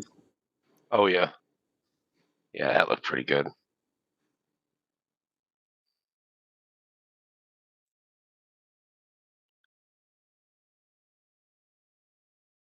Oh, Lou Diamond Phillips said Emilio Estevez working on a Young Guns 3. All 6 of them will have a reunion in Dallas. I guess Wow. it'd be old guns by now. Yeah, yeah, it'd be like geriatric guns. Yeah.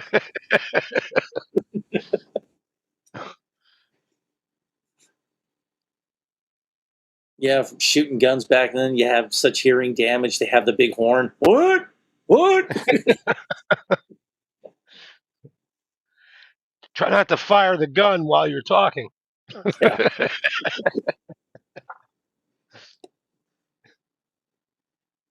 Hey, True. What's going on? Is that true?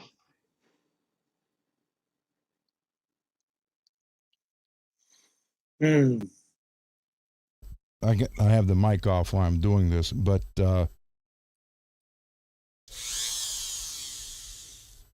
Greasy, if you would, can you go over what we was talking about as far as Saturday?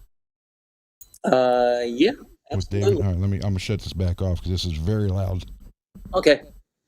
So what Ron was mentioning, instead of like, well, just if you work on a guitar, show it off, maybe play a lick or two, no long backing tracks, like, those tracks that like, Puppy uses and stuff with the rest of the channels. They're like 8 minutes long, you know, Yeah. so people can just sit there and just, so we won't be doing the backing tracks, but, you work on your guitar. This is what I did, blah, blah, blah. Checked out these pickups and then, play a quick little thing. And, you know, I'd like Or to even see, if you just want to show a cool guitar, yeah, regardless if cool, you cool worked on guitar, it, someone else. new Either way. pedals. Pedals are Yeah. cool. Pedals are cool. I can show my fuzz face collection. Fuzz faces are for dudes. Yep.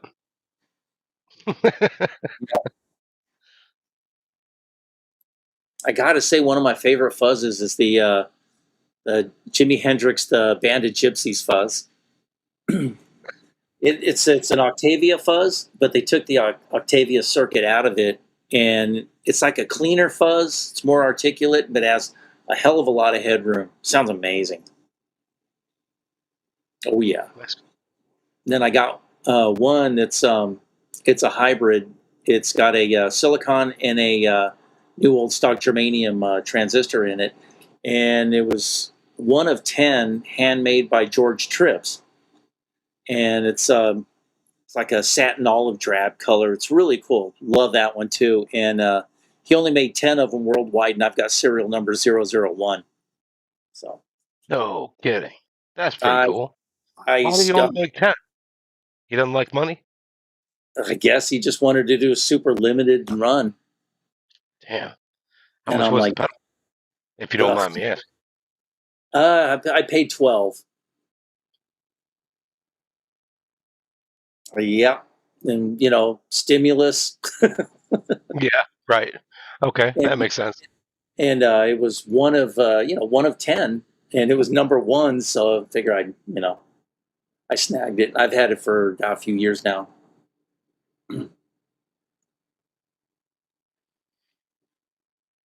Yeah, the last one I got was a double back pedal from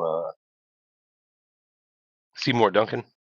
Oh, And it's like for sustain and all that. yeah. And what it was supposed to do was help you have it less compressed. And the double back was you're trying to get the sustain, but you're also trying to get the chunk from the strings, right? The Oh, acoustics and all of it together coming through the amp instead of various signal chains getting or signals frequencies getting cut out. yeah, So I can't tell you if it's really doing its job or what. Sounds good to me. What I really yeah, like about it, it's got a low, medium, and high end. So yeah. you can kind of adjust those frequencies. If Oh, your okay. guitar is already playing too dark, you can brighten it up, or vice versa. Pretty cool. I think Seymour Duncan pedals have been kind of underrated. They're very good. Just I think so too. they're not out there like once people try them, they love them. But you gotta. I guess you need a little more of a push to get let people know that they're out there. Yeah, the whole reason I bought it was because I noticed that when you play an EMG 81 and an 85 together, Yeah. I think there can really be a sweet spot in there. I think those two humbuckers work good together. Yeah. And what I was looking for was a pedal that would sort of tune that resonance between the two. Oh, okay. Because my first thought was, you got, especially if you have two DiMarzio pickups or something, right? Two Duncans. Yeah. Why don't they sound together like the AMGs did? Yeah. And a lot of times that's just a play on the frequencies or something else, filters, right? Oh, there you So, go. so I don't know. I can't say that it didn't help me achieve my goals, but I can't necessarily say it did. It's a pedal that does its own thing very, very well. Yeah. Pretty cool. Yeah, True said he had no plan on playing with Puppy. He got thrown into it and didn't even realize he was tuned down. He was tripping out. That's why he couldn't find anything. Yeah, So he when was sitting there with his guitar and got invited, and he was like, he didn't want to say no. You know, yeah, and it's all yeah. good. But yeah, it was Uh, like the first time we did something like that. So we'll tune and tweak you know, tweak the program a little bit, do some retooling, as they call it. right, right. Yeah, it doesn't have to be electric guitar. You can play acoustic. Uh, Yep. any songs that you like. I need to change the strings on my wife's lap steel.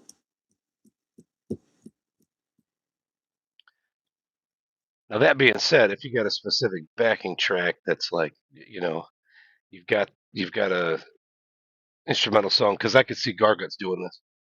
You got a specific instrumental song that you have put together, so you made the rhythm, and you're playing that so that you can play the solo on top of it. Right. You know what I mean? You got something like that going on where it's kind of this two-part deal, and that's gonna have you play the song. Yeah. I'd say let's check that out. Let's see how that goes. Yeah. But as far as hey, I got some backing tracks off of this website, and then rather not do that, because yeah, those things could be 8, 12 minutes long. Yeah. And not like Puppy Show and like even all these other ones, everybody that has these backing tracks, and it's they're long enough to let everybody just kind of jump in and, do a quick little solo and then they go to the next one. And, that's why they're so long. Right. And that's why they're so long. Yeah, I've seen a few on YouTube that were pretty cool, and they were like good 25 minutes or so. Yeah. And that's Uh, great. But if you're it's dedicated so to many just doing bands that that, just start it over all the time, and then like yeah. you said, a few people can jump into it. Yeah.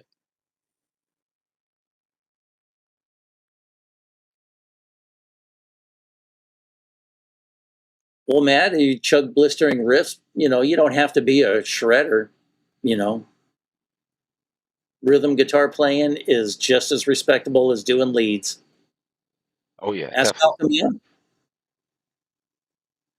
You can't argue, oh, he's just a rhythm player. It's like, what? He's Malcolm Young. I've seen some pretty impressive rhythm players. Yeah. About 2008, I was doing the repairs at this guitar shop. Was it a music go round in outside of Dallas, and there was a couple guys that went in there. When they test out a guitar, you felt like they really tested out the guitar. They were great players, and they weren't sitting there shredding or nothing else. It was really how they did their rhythms. Yeah. It's like it I always felt like regardless of what I was trying to do, those Yeah. guys could really show somebody how to play. Yeah. They're sitting there making these damn near shitty guitars sound great. I know. they'll It's like, they'll make it sound great and then talk about it. Yeah, I didn't really like that one that much. Or it would be awesome if you changed the pickup, and and you're you're like, an expensive guitar. that sounded great. What do you think that I couldn't imagine this person picking up a better guitar and sounding better. You know what I mean? Yeah. Sounded great. Peggy says, be like people saying you're a guitar player so you can play bass. Yeah. And that's the other thing. Alex has been on here playing bass. Yeah.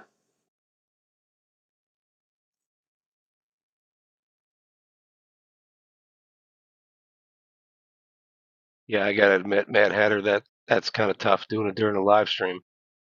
You're just gonna have to accept all the mistakes, and I haven't tried it yet.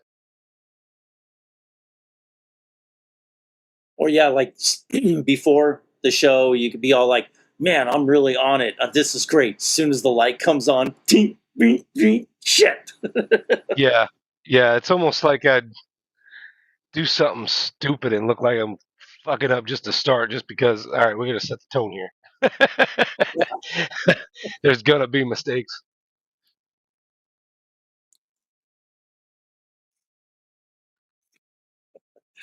Could be worse. Like getting ready to plug in. All of a sudden, the chair breaks. You fall off the thing. You hit the floor. Drag your computer and stuff on top of you. I go, okay, well, things didn't go very well, obviously, but technical difficulties. Please stand by. I'd say the hardest thing is if you're going to play a song that is really relying on your pinch harmonics, right? Like Yeah, Cemetery Gates. yeah, If half of the squeals sound like you didn't hit it right, that yeah. that's that's a lot more difficult. You could have played the song, but you're responsible to make all these squeals and they're not coming out, and just being nervous will do that to you. That's a I hard would one. never. After seeing Kayla Kent play all the Pantera stuff, I'm not even gonna be. She's got it all locked down. I don't need to try that. Nola, yeah. I'm not gonna try that either. She is amazing.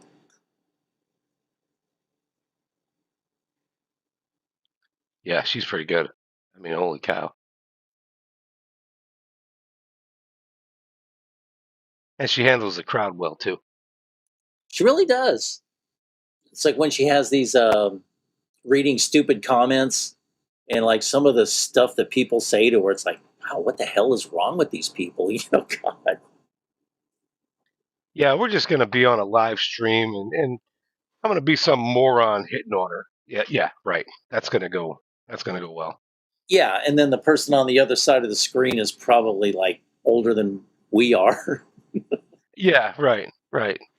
Either way, it's not like she's gonna break stride and go, "Oh, I didn't know I could have you in my life. Let's go Oh my, talk about it somewhere." Right in the yeah, middle of her freaking live stream. Yeah, that's gonna happen. You know, she's just gonna yep, find herself real interested all of a sudden. yeah. Dumbasses. I know. It's like there's a chance. No, there's not at all. Forget it. Yeah, exactly. You just assume she was somebody's wife or A something. I girlfriend mean, or something. yeah, I just like all these young ladies. Like one of my favorite science fiction kind of streamers is Anna, the Star Wars girl, and she's cute. She's funny. She's got a great personality, and she's married, had a kid about a year and a half ago, and she's 5 months pregnant again now. So we're all like cheering her on, right on. Hope it's a happy, healthy baby. Wish nothing but the best for her, and that's pretty much the extent of it. These other guys that are like sending her little costumes to try on. No, no, no, no, no. Just yeah, I just enjoy her witty banter and commentary. And then another gal, Snarky J, and she's in Florida. She's Cuban and Puerto Rican. So, and she's really cute.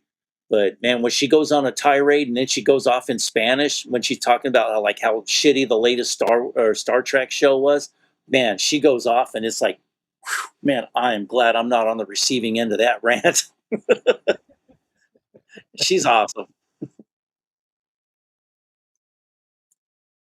And backstage backstage. recordings, like it seems Yeah, like Kayla was actually on the list to be in Pantera when they were reforming, but they went with Zach. So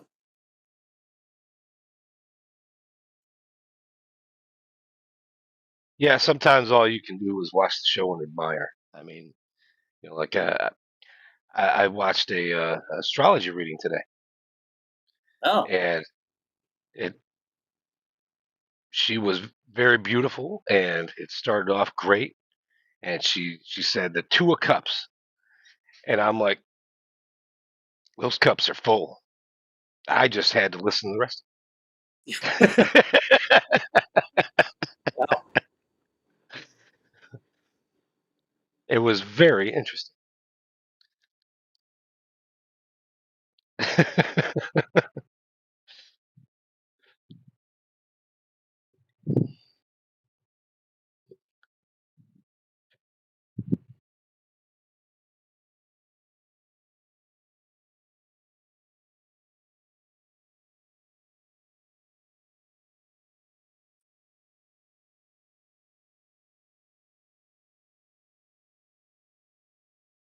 think man said they should have chose Atlavorus. I'll have to look that up. I don't know. I'm familiar with that. Let's see. Well, backstage, good luck moving to LA. It's tough to get anything going nowadays.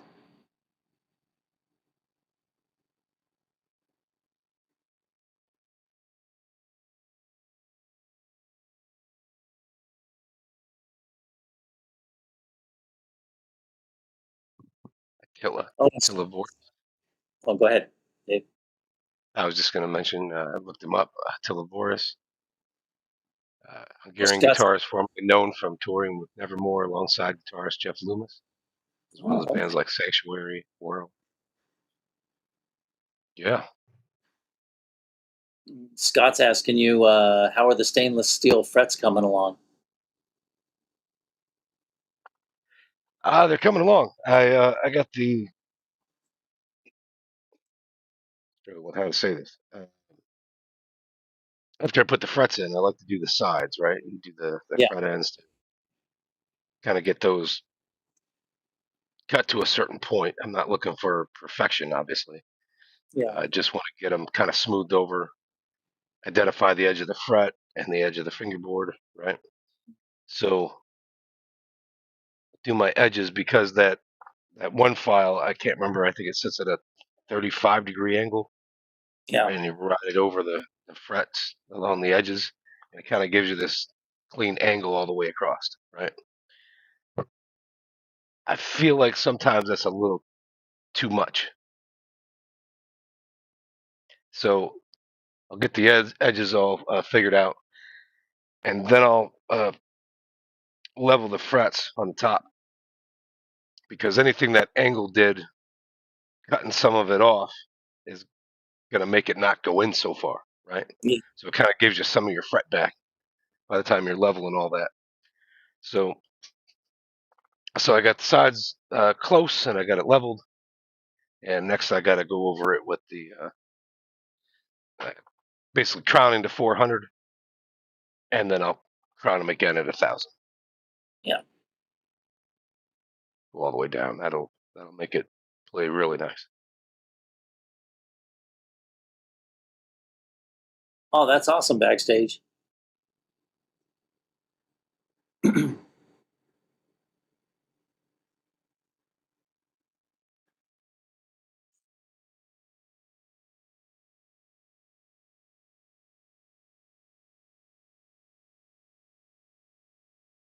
Oh, that's cool. Yeah. Needed 2 guitars for Bella Pair. Oh, and she's also working with Bob Daisley on a music project. Ooh, nice. Very cool.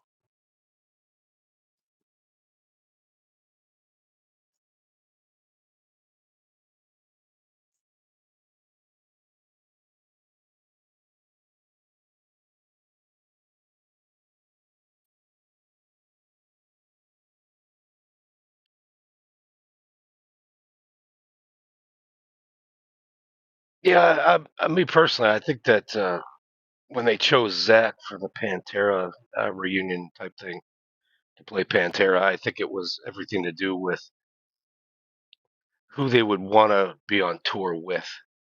Yeah, You know, quite frankly, who could handle being on tour with Phil. yeah, I think that really comes into it. It's kind of like anytime Sammy Hagar gets together, anything about, let's do some Van Halen stuff, he usually picks Joe Satriani. But yeah, they've made a few albums together, and Chickenfoot, yeah. they form a good dynamic. And it's not necessarily that Joe is the best at playing Van Halen. It's just They work well he's gonna together. be he's gonna be great to be on tour with. So let's pick him. And it's kind of like saying I don't want to take a chance on somebody else. Is it unfair? But at the same time, if everybody buys tickets and that tour gets canceled, Yeah, that'd kind of suck worse, I think. yeah. And plus, But going yeah, with I somebody think like everybody that. had the same concern. Zach. is going to wind up sounding like Zach no matter what he plays. Yeah. And while a decent concern, I think that how bad you need it to sound like Dime. I mean, he's not there playing it himself. Does it need to be exact? That's it's a good argument. That's all. Yeah, maybe so true.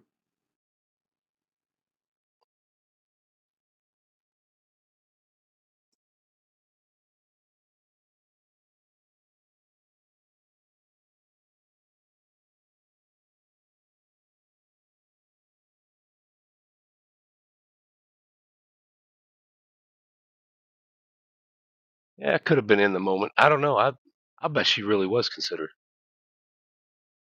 She could play It the would hell out of some Pantera. it would be cool to see her because everybody's dressed all kind of, and then she's in her just regular kind of dress or something, just kind of looking like the Yeah, girl next door, busting out these riffs. I think that would have been an amazing, just sight to see.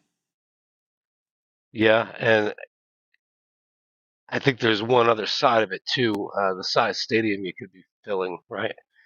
You Yeah, always hear the famous people talk about going from the smaller clubs to the really large places, and just having to deal with all the people in that room, just shocking. yeah,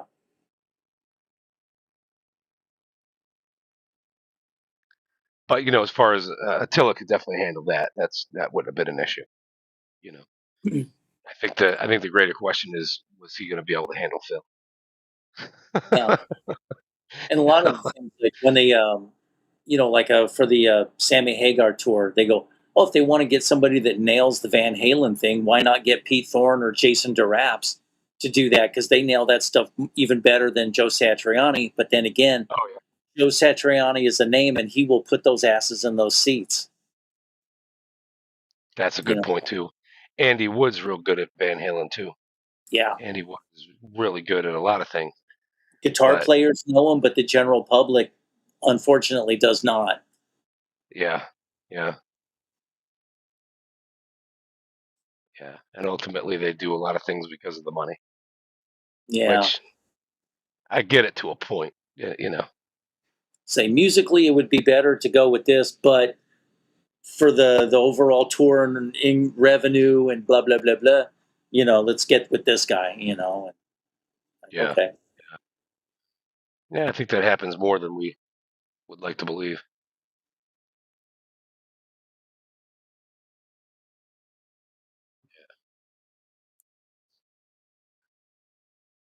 Yeah, Andy Wood's a beast. I mean, I went to that guitar experience that he does every year. I did it. I went in 2023 and just followed him for a while, watching his channel and the things that he's playing. And man, that guy, he can really play the shit out of a guitar. kind of makes you just want to throw your stuff into a pile and set it on fire and walk away with your head hanging low in disgust. Yeah, yeah. You're like, and it's not necessarily that, right? It's kind of like you watch John Petrucci, and okay, he's Yeah, famous, he's good. I got you, he's good. And then you watch some of the guys that can play that stuff, and whether or not they're famous, just the fact that they can play that also. yeah, And I think that's what really burns your ass. Like, oh my yeah, god! And you're just watching them that one time play something. You have no idea if they spent 16 hours a day playing that for the last 5 years. yeah. Here you are just trying to, do a 1-4-5 and E without screwing that up, and you see some 6-year-old just shredding like eruption like perfectly. It's like, oh, Yeah, yeah, that gets into philosophical shit. Like, there's got reincarnation's got to be a thing. yeah. That I'd dude have to had say to so. have played guitar for 3 lives before he came to this one. You Yeah. know, how are you that good at 6? 6 years old. There was this one young Russian kid. He was about like 12 at the time. This is about 15 years ago. And he was like the up and coming thing that they're trying to really get on the internet. And he was just playing so good. And one time he was at the guitar center that I was working at. did a little clinic with them, and the older guys were sitting there, that little bastard. They were hating on this kid, and I'm like, don't hate on him. Just kind of enjoy what he's doing. It's okay to feel jealous. I mean, I kind of do, but then again, I didn't have the opportunities, and I wasn't raised the way that this kid was in order to be able to do that. So, Right, it's exactly. a lot of it's environmental. So, I mean, if somehow, like let's say you got a guitar from Ron and you're playing that from 8 to 12, and then you just start impressing the shit out of people, yeah, they could be so impressed that so many of your opportunities just kind of dry up, and people decide, okay, he's going to play the guitar for a living. yeah. While that sounds great, is that what that person really wanted? And I've seen I don't these virtuosos, they quit playing at 16 and they don't want to touch another guitar. And he goes, no, my parents pushed me so hard into doing this that I just got burned out and I just don't ever want to play another instrument again. I'm like, okay, I can see that. Yeah, yeah. I think it's got to be a mix of what that person has in their heart and an opportunity. Yeah, Yeah, I definitely had music in me, and I wanted to play, and it was like all the other pressures, or school, or military, one or the other, or vocational school to be a mechanic or something. yeah, And it was like pick something, and I don't know. My brother went in the military, and it was like I knew somebody who did it, so it became a very possible, probable dream, and yeah. I decided to do that. I don't know. It's hard to figure out what you want to do growing up, though. Oh, I know. And everybody's telling you, you got all these options in front of you. It's almost better if you come from a family of cops or a family of mechanics. And I mean, Yeah, it's like you're gonna have it figured out pretty quick, probably, most likely. yeah. And then you have a better head start. Like my parents were completely, they were just doing their own thing. I mean, they just, she had her life, he had his life and stuff. And, I mean, they've got 9 marriages between the two of them. So, I had to kind of figure out things on my own, and I didn't have the opportunities that a lot of people did, so, and I I'd had say, to, huh? I'd say I would say that I had more opportunities than I realized. Yeah, I didn't have anybody really pushing me in a direction to help me figure it out. Instead, everybody wanted to act like, oh, it's up to you. You can do this. You can do this. You can do this. And I was kind of crappy at school. And I think yeah, that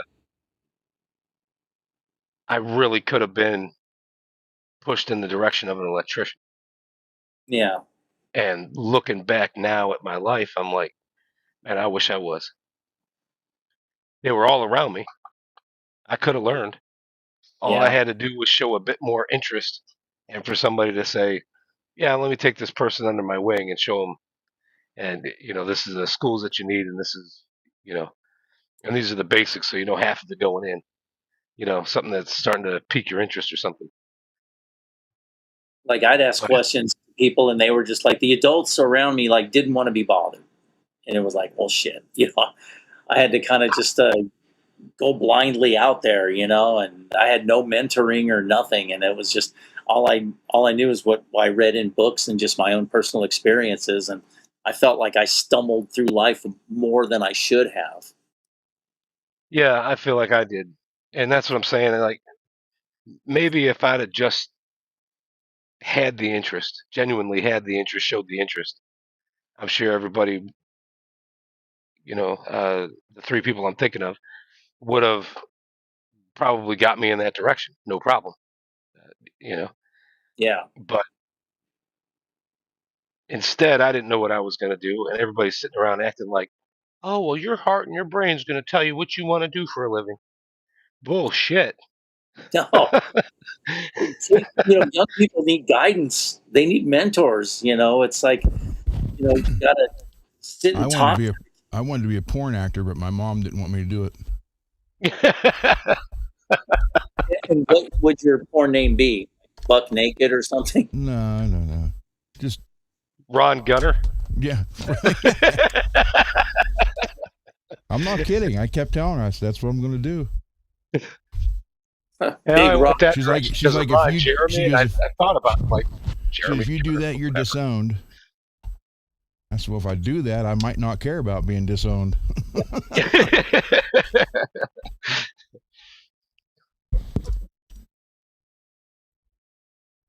But yeah, that was the first thing I wanted to do.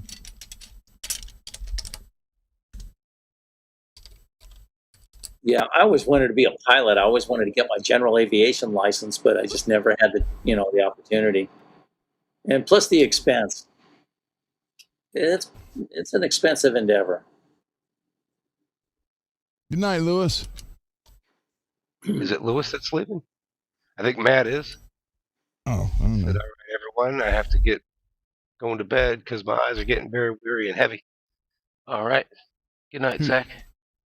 Or, sorry, he said. He Lewis. said he had a crappy night, and then Who has? Lewis is leaving and Matt is leaving. So Oh. good night, y'all. Have a good one. Matt's Yeah, I'll still be- tired from our phone call. Yeah, probably. What did you berate him about? No, we just was on the phone for 5 hours and 57 minutes.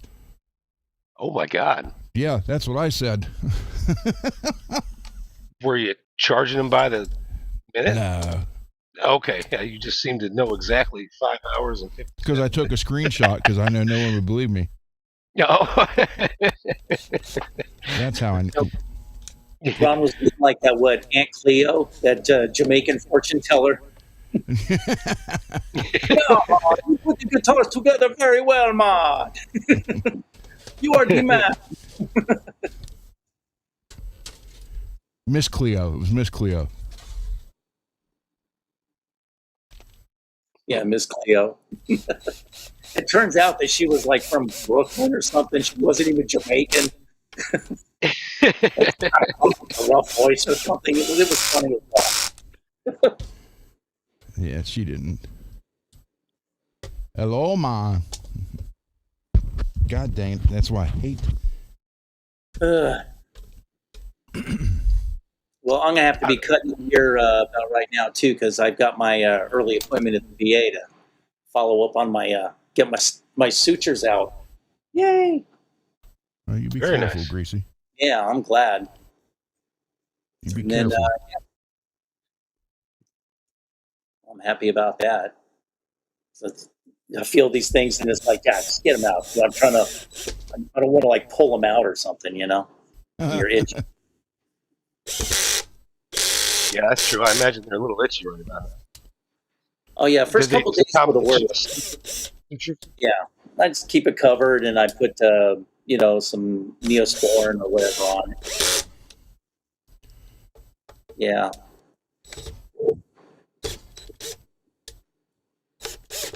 So I'm gonna boogie on out, and I will see you guys tomorrow. All right, man. Okay. Y'all- Good. Be good, night. Greasy. You guys are awesome. All right, see you We'll later. try to be. Bye, Greasy. All right, Good later. luck tomorrow. Bye. Thanks. Garguts had his stuff today, so I don't know if he'll be here. His chemo treatment.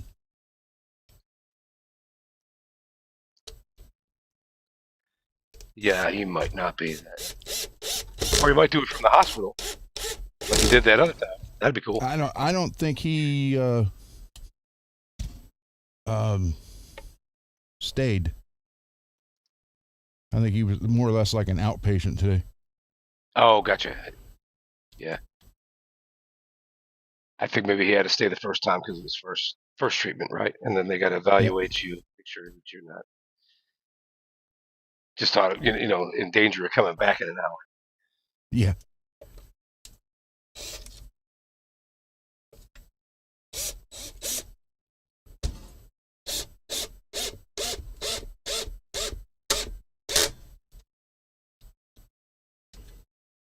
The clutch.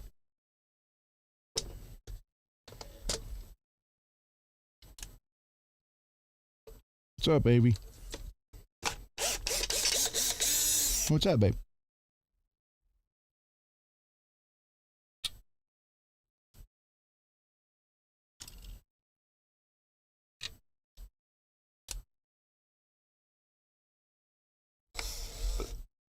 Was the other screw just too short?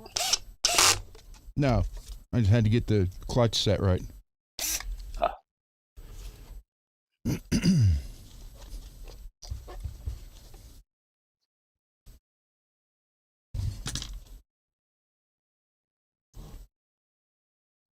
That don't look bad.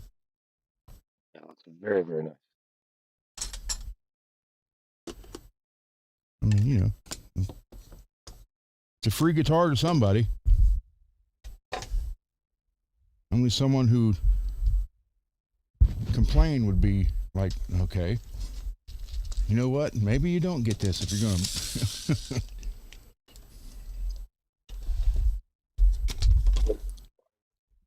God dang it, I hate this mic. Excuse me. Sure to play better too, but you know.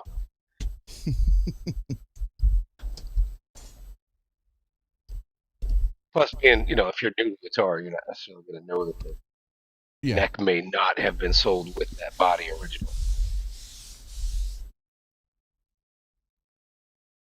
Well, you know, it's just to get something playable for somebody. That's the whole purpose. Yeah. Get it playable so they don't have to fight it and get discouraged and then, you know, quit the lessons.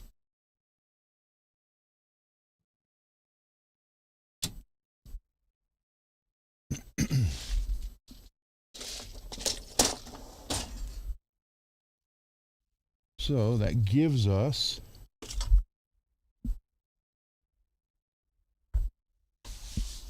hold on.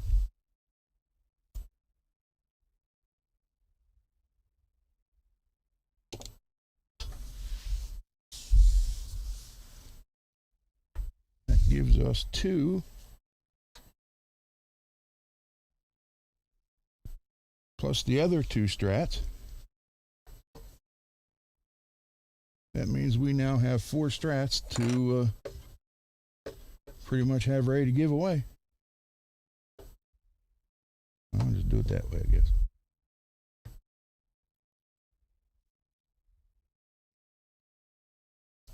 Pretty close, same color. This one's just a little darker here.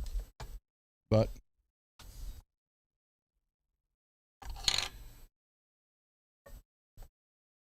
and do this. Oh, that way. There we go. So we got blue and black and blue and white. And we got the Ingve one over there and then the cell shade one. That's 4. Put the tuners and strings on this one. It's 3 ready to go. And then the cell shade one, I don't know if I wired that one up or not. I might just did the tested the paint on it. But now that one, you still got to take all that off and scuff up everything it and up, put it back on. put it back, Then clear over it. Just a matte clear over it. Right. I need to put, well, I'll have to put string trees on both these. But yeah, and Mars said that he likes watching you work.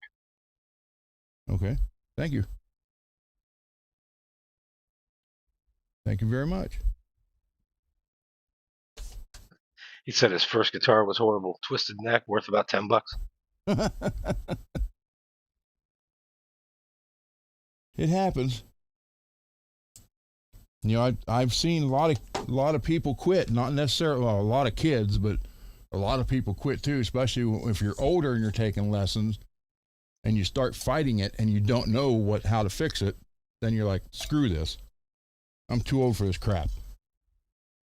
You know, and people who had good potential too. Yeah. Wait a minute. Because you could tell if someone's able to have a natural rhythm in their strumming hand. And it sucks. You got someone who's got natural rhythm, but their guitar was crap. They didn't know how to fix it or couldn't afford to get it fixed. I might shut that fan off. Let me switch back out of this mic.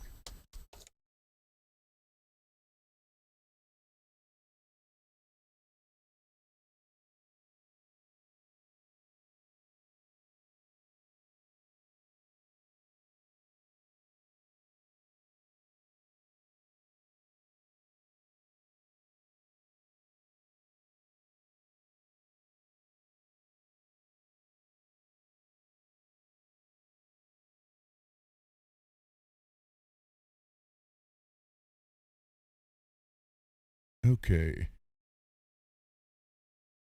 All right. Now I'm back at the other mic.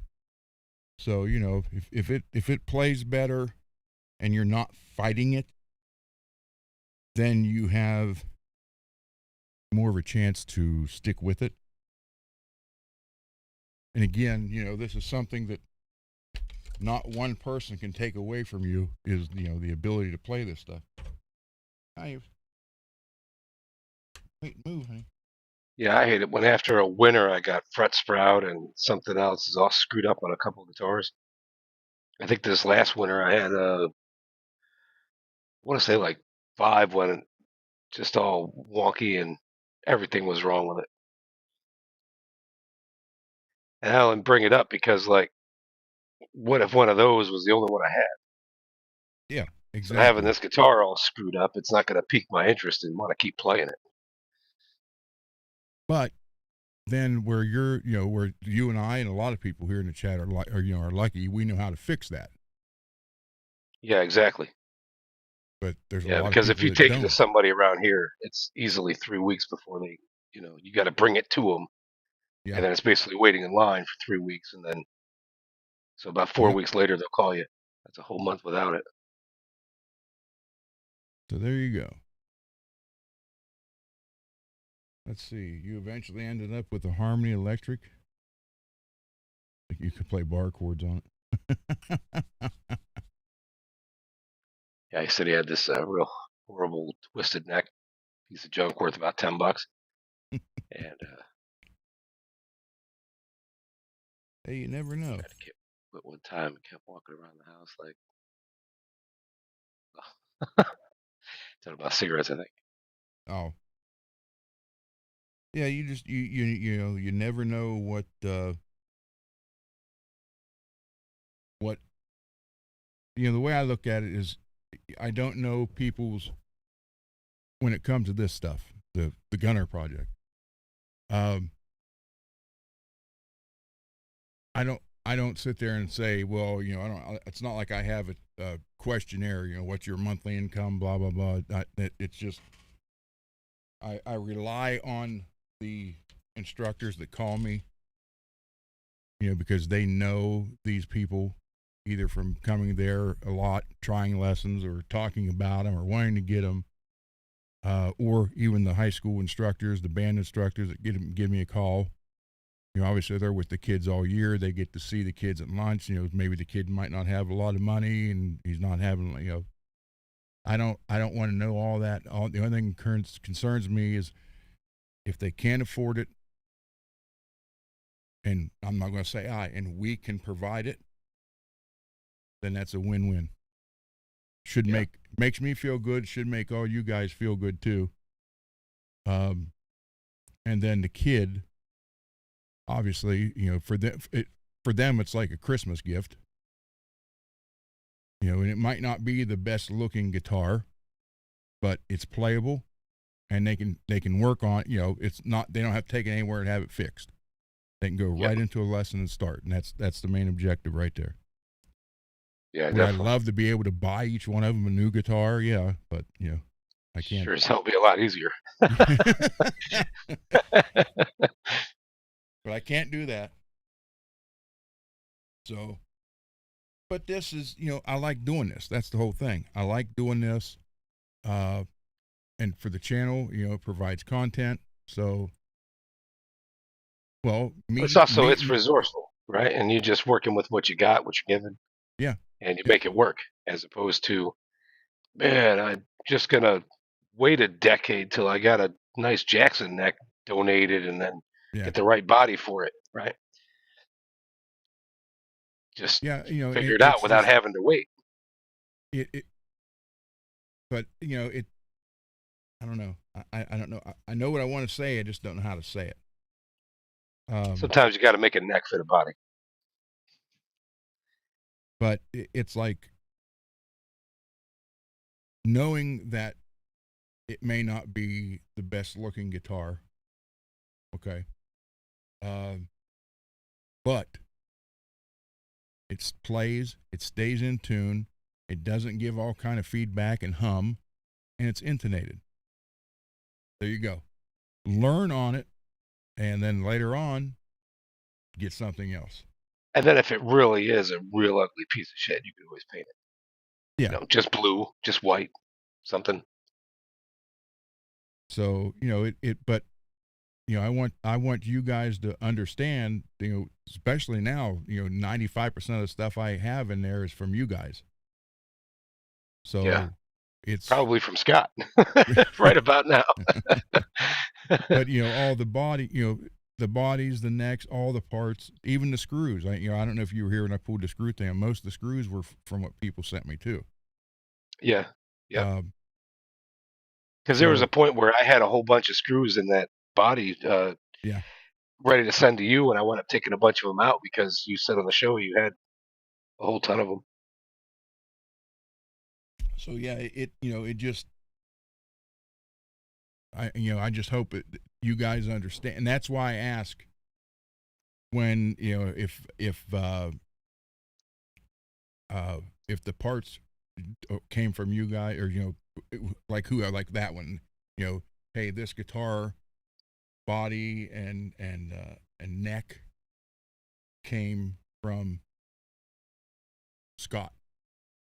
Yeah. This was made possible. Yeah, I put it together, but that was from here. The pick guard and the picks are from T's guitars. I like giving credit where credit's due, because it's the right thing to do, for one. Right. And if it wasn't for you guys, I wouldn't be here. And if and like me doing this like I am, starting it on the other channel, or trying to, and then brought all. That's how I didn't know any of you guys for that till then. So it's worked out. I believe it's worked out very well. Oh, definitely. Definitely. And it takes a while to get to know each other, especially on the internet. Yeah. This is a very impressive group, and I feel like we've given each other a lot of trust, and it's only time that you develop that after a Yep. while, and you get the good vibe about, okay, I can trust this person. I can Well, trust this person. this I'm going to admit, out of watching a lot of the shows I watch, this group here is by far one of the best. And I'm not just saying that. I honestly believe that. No, but they have strived to get to know each other, get along Yeah. great. I mean, And help when needed. yeah, and help when needed. Yeah, exactly. There you go. It's an impressive group. Yeah, I Yeah. said that when I joined. I was like, I didn't just arbitrarily jump into live chats with other channels and everything else. I say hello sometimes, and every now and again, but primarily I was watching on my smart TV because every now and again you see a couple of people that clearly know each other. They're not going to talk to anybody else. Yeah. Or you see a couple of people not getting along, and it's hard to say, yeah, I'm going to jump into that. Right. So it's like, I just watch the show on my smart TV. I want to get in the middle of that fight. Yeah. Yeah. But after a while, watching this one, Joe Wentz, you guys are, both of you are by far the most kind-hearted people I've seen on here. And not to take anything away from Searching for Tone, just I wasn't so aware of that channel until I was here. Yeah. So, well, thank you for that. But I and then Phil, it was like hard to jump into the live because I was always working. So I'd watch it after the fact, and then I would just leave a comment after, hey, great show, another great show, thank you. Just short and sweet, because I know the comments help, but I didn't want to show my ass and say, oh yeah, I don't like those pickups either. Who cares? Yeah, like a lot of people like to do, but hey. Yeah, it's like they're struggling to be somebody, and I get it. It's like, do you have a voice? Can you establish one? It's kind of hard to do, and where do you start? And I think a lot of it is just throwing a lot of energy in the wrong direction sometimes. Yep. But you got to take your chances. Well, like I said, if you look at right there, what's on The both bodies are from Scott. The one Rosewood, I think, is from Scott. Obviously the other one's from Torsen at Tees. The pick guards are from Tees. So, and I have no problem telling people that when I give it to them, or give it to the instructor or teacher to give them, say, hey, this wasn't for me. Right. And I usually just tell them, hey, I'm not the supplier. They get a kick out of that, but it's just how I like to do it, and I will not. And I know when people say that, they don't believe you, but I won't take credit for something that I didn't do or didn't supply. That's not how I was raised. That's God. If my grandfather ever knew I would do that, he'd haunt me for the rest of my life. And I can see my Nona hitting me with a cast iron pan too. So it'd be like Ghostbusters, full physical contact. Ow! Well, like on that car that I painted for you, the last one, the Hellfire and all that. Yeah, I had every right to sign the back of it somewhere. Yeah. And I just didn't, because I was like, Ron might wind up selling or giving that to somebody. If you hold on to it, your son might wind up having it one day. And I just felt like, it just didn't need to have my name. It's already in the cavity, right? The cavity cover. Yeah. So if stories were ever told, or anybody ever cared, it's there. But I just didn't feel they need to advertise. Some of mine though, I've signed somewhere Yeah. on the back. Well, on Dane's, I signed on the back of that, but it's going to be under the neck plate. You could always re-sign it somewhere. Yeah, you could do it again. And I cleared over it so it won't come off. Right. Put the neck plate on. If you take the neck off for any reason, you'll see it. But I did sign in the pickup pockets. But then again, that's going to be covered too. So Right. So hold on, you gotta hear this. I'm like, is that the 24 fret neck? yeah. Listen. Oh Jesus. Listen.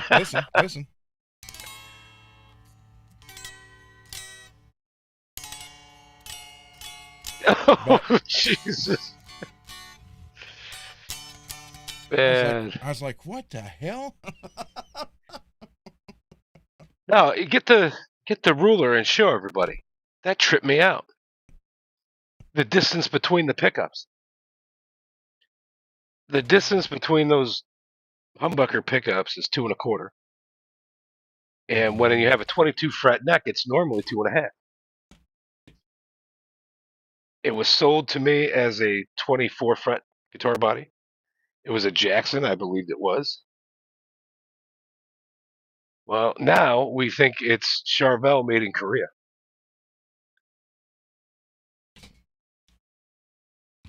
Yeah, I put that neck on, and I got it all tuned up, and I went to intonate it, and it wasn't even close. There's not their saddles wouldn't move near enough to even bring it. I was like, oh no, this is the wrong fret neck, or wrong number fret. Yeah. But yeah, the pickups are closer together than you would find normally on a 22 fret guitar. If you go from the back of this one to the front of this one, it's 2 1/2.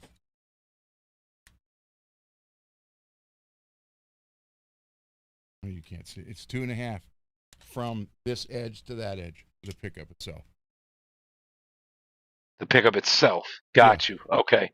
Yeah. From the pickup itself, it's 2 1/2. Yep. Exactly 2 1/2.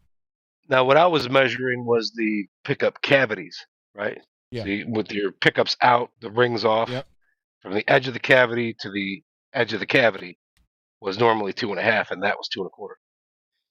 So if we do this, but it could have bigger routes, be slightly wider. We're at 12 3/4 right here. And then from here to saddles, we're at 13 1/8.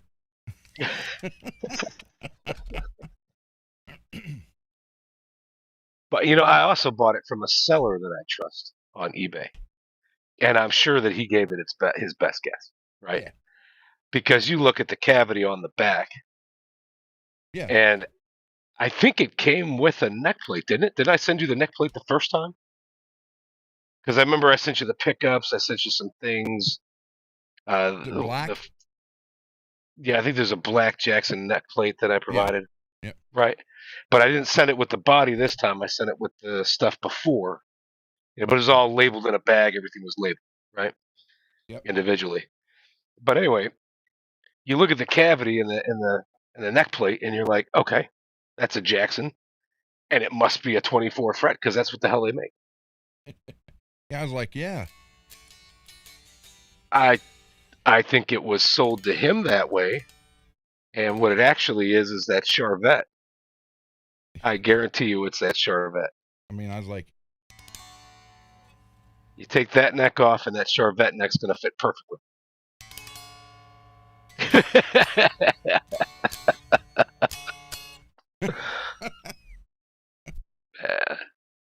and that surprised me. I was like, what the hell is I'm looking at it thinking like the Floyd's not level or, not sitting on the studs right or something. Right. Like I said, I don't strive to be that dumb. Just I had help. I started laughing. I thought, well, should I just text Dave and say, is this a 24 fret? Or should I just say, it's not a 24 fret? Either way, I'm just as surprised as you are. But I never once bothered to put a neck on it to see if it was a 25 and a half, right? All I got is 22 frets. I don't have a single neck that's 24. Not one. And it never occurred to me to do that. Like, oh, let's test it out. Fuck that. It belongs to Ron. He can test it out. Oh, I'll well. paint it. Whatever's wrong from there, your problem. I mean, you know what I mean? It's not that I'm trying to be rude. It's just as a point where I bought this friggin' thing and I'm going to donate it. Oh, and by the way, I'm going to give it a cool paint job. Like, how much of this shit should I own? You know what I mean? Like, how many of these problems really need to be mine? I was like, I mean, I'm sitting there going, yeah. Then I start going, the more I get, wait a minute. But yeah, no, I have no mistake about it, though. That floored me. I'm like,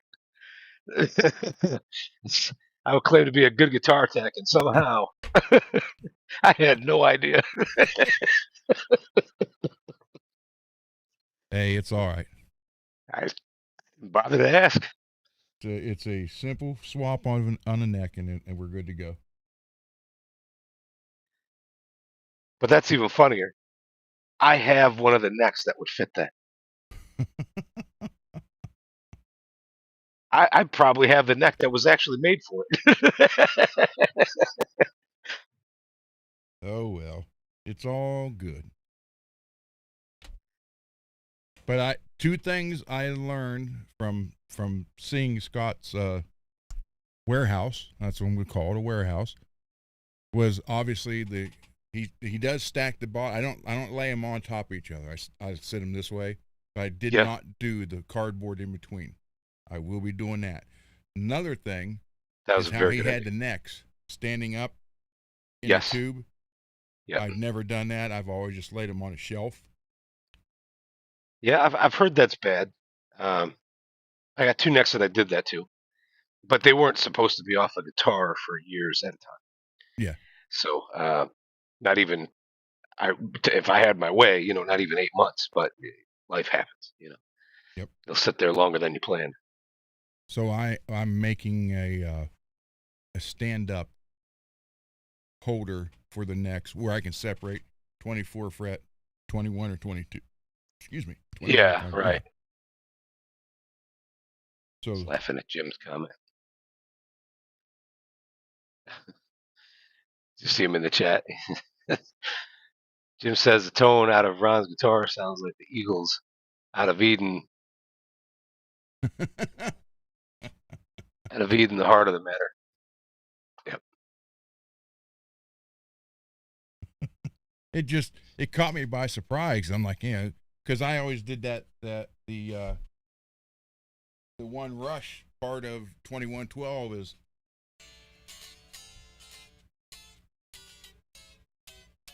I was like, what the hell?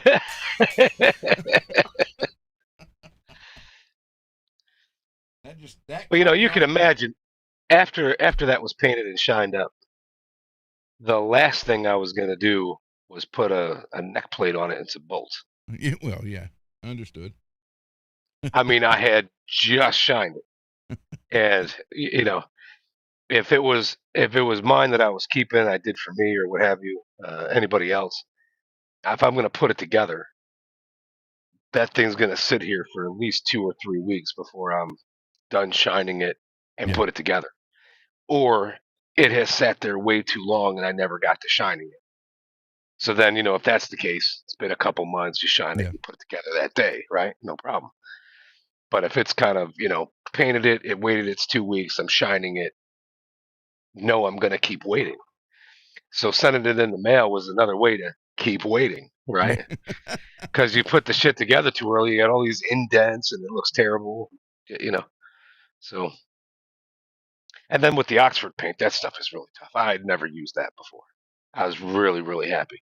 Are you going to continue to use it? Oh yeah, yeah. That's my go-to now. Absolutely. Plus, you don't have to wait as long with that. Yeah, right. Yep. So, I like when I do spray can paint, that's what I use. I use the Oxford.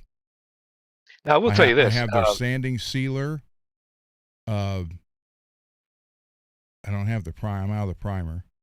Then I use their paint, and then I have the gloss from them and the vintage gloss. So. Well, I think what I'm going to do when I do this crackle, I'm going to use enamel for it, and the reason is they offer the best yellow that I like.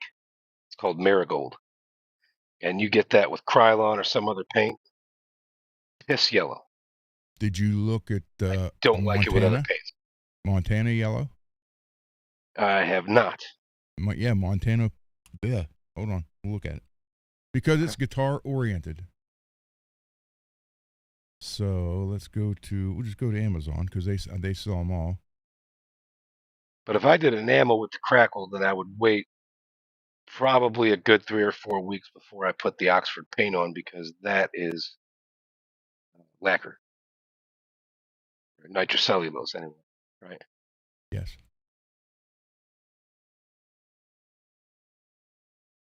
Okay, here's one of their packs. You could buy a bunch of packs from them. But here's one with like a. Can you buy a carton? Well, you could.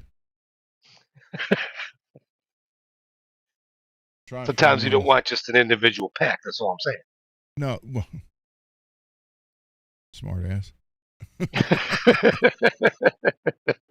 Yes, sir.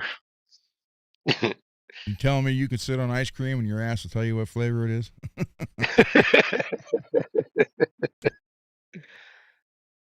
So look at that yellow.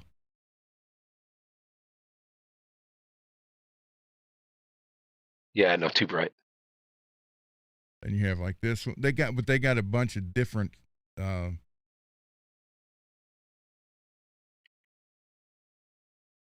on. Let's just do this.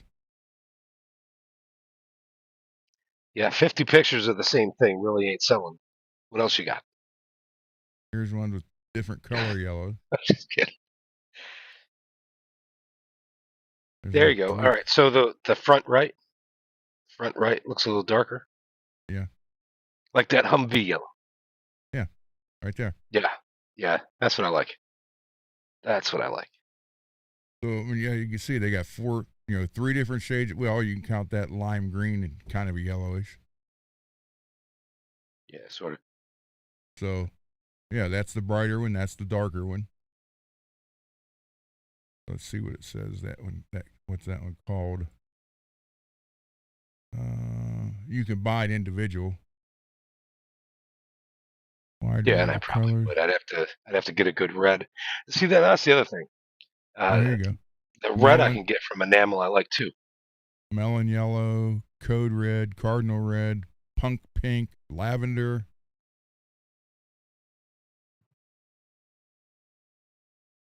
And you got like a graffiti yellow.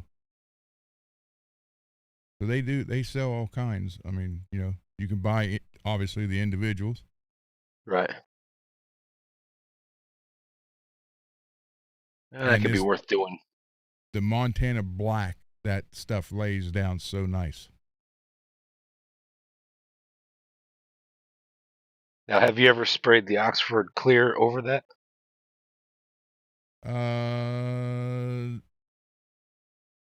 I guess a better question is, do they tell you what it's based as? Like polyurethane, enamel, lacquer.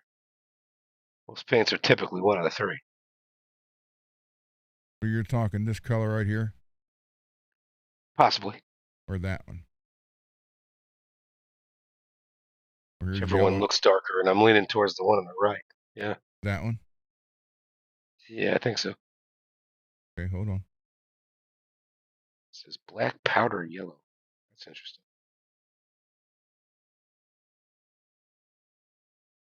So there's your color.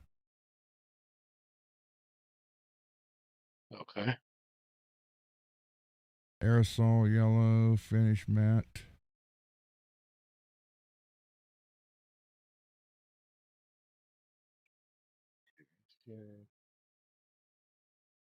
Do they show what the can says? Maybe they.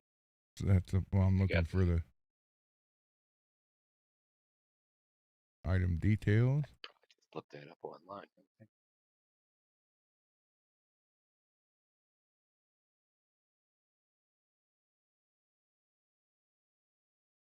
Well, it says it's all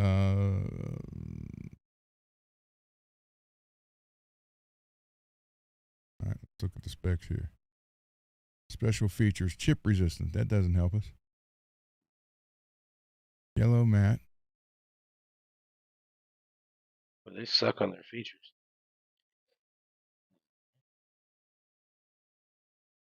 I'll look it up and see if I can find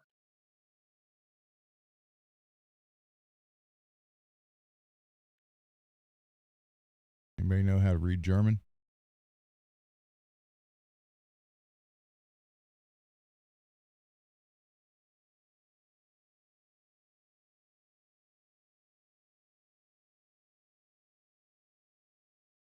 it.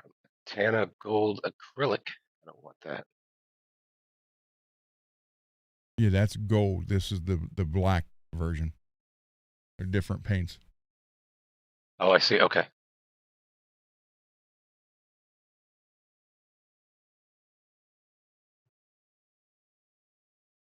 What did it?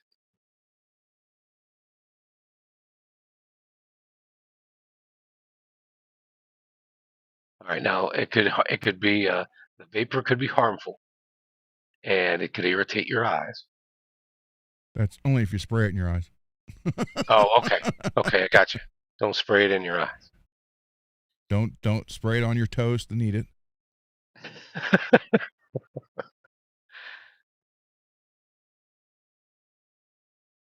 Okay, here's the gold.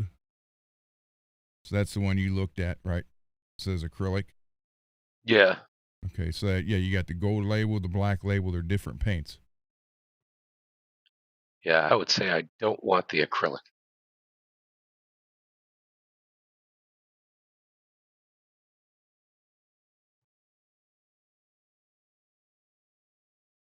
Well, let's see what this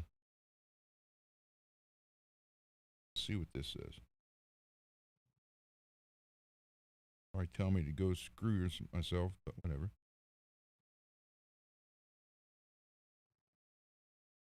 Well, sometimes you need some good self-affirmations. You know? Montana black paint is what? Lacquer or enamel or what is it?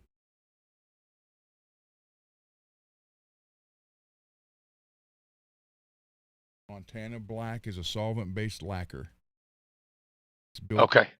on a nitro combination base. Okay. So I'm Which helps sold. it dry really fast. Right, but on another note, it's going to work with that Oxford paint, no problem. Yep.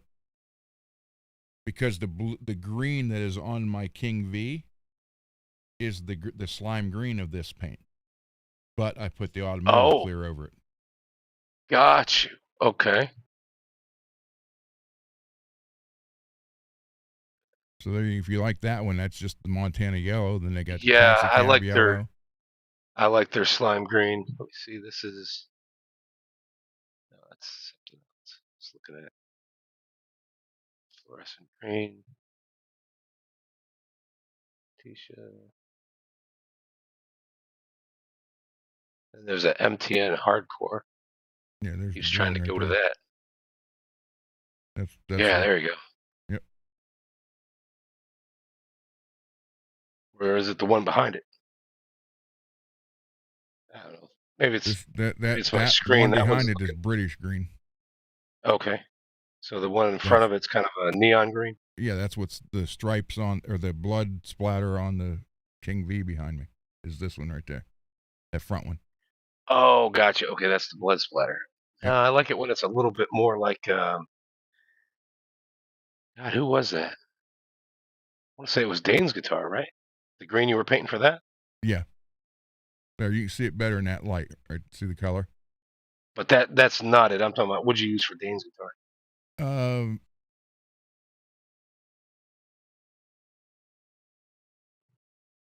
Actually, I used this.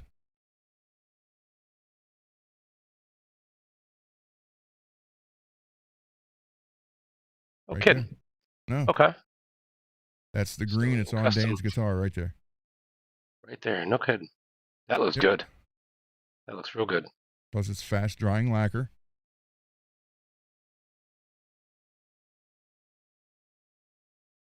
Now, next question is, would that crackle? Yeah. It would. Okay. Yep. Yep. That's good to know. That's good to know. So, yeah.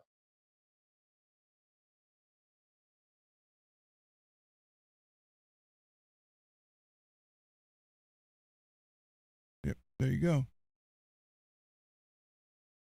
Again, Yeah, it's if you ever buy lacquer. the neon green paints, right, at Lowe's, uh, where there's like a black can and they got the hard hat on them and all that stuff, right? Mm-hmm. So like anything that's road flare, pink, yellow, green, orange, they come out very chalky. And those paints, because it's like a chalk, it really does not do crackle at all. The Mm. crackle will just literally flake right off. So if you're doing a green like that, you got to know that that exists so you can get a good crackle when you're trying to go for one.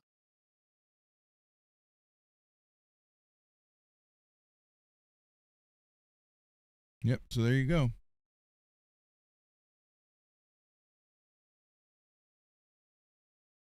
Let's see. Yeah, as far as VHT automotive paints, they have a grabber green, and I was thoroughly not impressed with that one.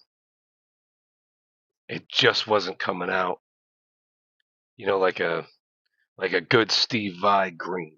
You know what I'm Yeah. talking about? Yep. It just wasn't coming out that way. And perhaps it would have under the right clear coat, but it wasn't working out for me. So here's.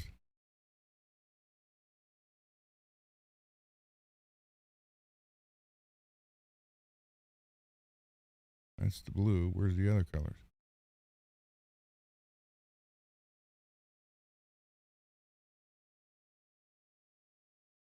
From the manufacturer.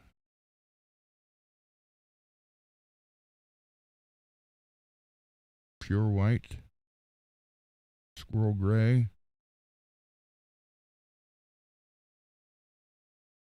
Green. Say Blue. that again. Did you say squirrel gray? Yeah. Like a squirrel in the backyard. Right here.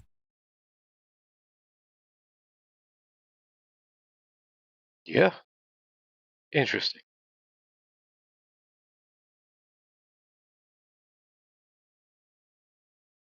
I don't see too many old squirrels out in the backyard. We always got the young buck that's jumping all over everybody's fence and house and Yeah. So cars and shit.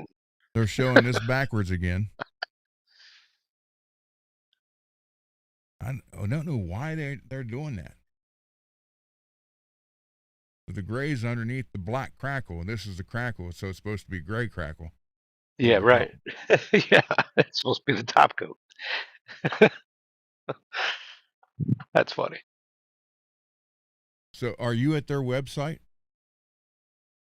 No, I was on a page selling Montana stuff. Yeah. See, it's showing. It's wrong. Oh, I see what you mean. Was I on the Montana website? No, I Yeah. was not. No, it would have wind up being something else. Okay. Well, then there is copper brown crackle, pure white crackle. So that's where that's the one Greasy said it looks like bloodshot eyes. Paint a pure white crackle over a red guitar. Yes, right. Yeah. Yeah. So, yeah, there's black crackle over red.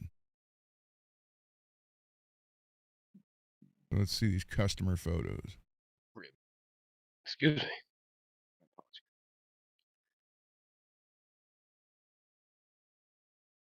The Crackle Black spray paint. I was very hesitant to purchase this because I read all the reviews and it appeared a number of people had a bad experience with the brand. However, it did work for me. I did attempt this tumbler 3 times before I figured out the trick. So no matter your DIY project, I'm going to show you how to do it. And as long as you perfect it within a timely manner, you're going to get very similar results. All right, I'm attempting something new. I practice on a paper plate, so I do have 2 different color spray paint brands here. The green is Rust-Oleum. It's actually my preference because I really love that brand. The orange is Krylon. I did read the instructions on the back of the Crackle paint can. They do recommend their brand or their neon colors to achieve that effect. However, I did learn that any brand works as long as you do it within a timely manner. You're gonna get similar results, and I'm gonna show you how. So step 1, spray your project, get full coverage, let it completely dry. 2 is extremely important. It will make or break your project. Tip number 1 that I learned from mistake is if you're spraying this Crackle spray paint in broad daylight with the sun shining and it's very hot, the quicker this dries, the more it's not going to crackle, if at all. You'll actually get a black charcoal kind of color. So the key to this is as soon as you spray it, you're gonna move your project inside, or you're gonna wanna do this in the garage where there's not a lot of heat or direct sunlight. You want this to dry naturally on its own. So for step number 2, after your base is completely coated and you have the coverage as you want it and it's completely dry, this is where timing comes in. You are going to spray it a second time, get that coverage on there, get it nice and wet. Ooh. And you are gonna wait just a few seconds. You don't want it to dry too much.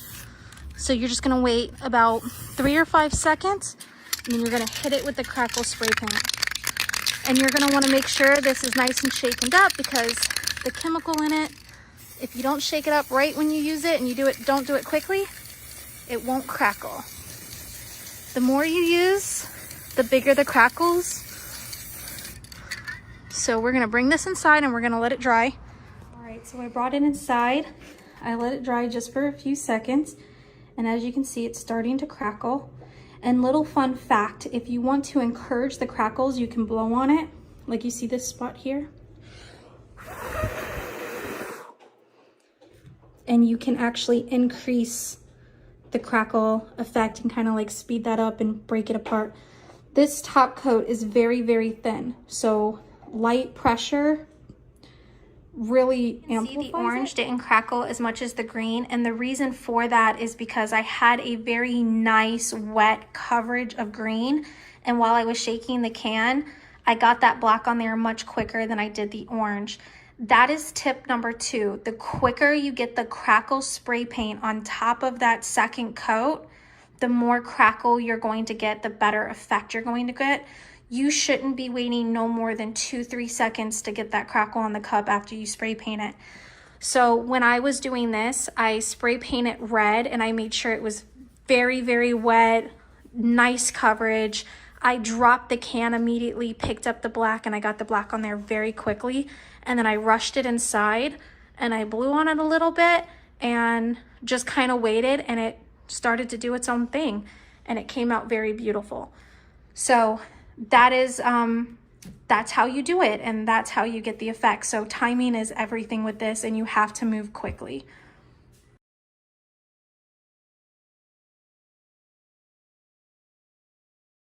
Very nice. Very good tips. I've always heard wait a good 8 minutes or something. Yeah, I didn't do it when it was on both those the Kelly's I did with this. I didn't do it when it was completely wet. I think I painted them. I think I waited like 5 minutes before I put it on there. Yeah, admittedly, I'm glad we're watching this because I was going to wait at least 3 minutes. I knew I didn't want to wait that long, but I was going to wait at least 3 minutes before I sprayed the crackle.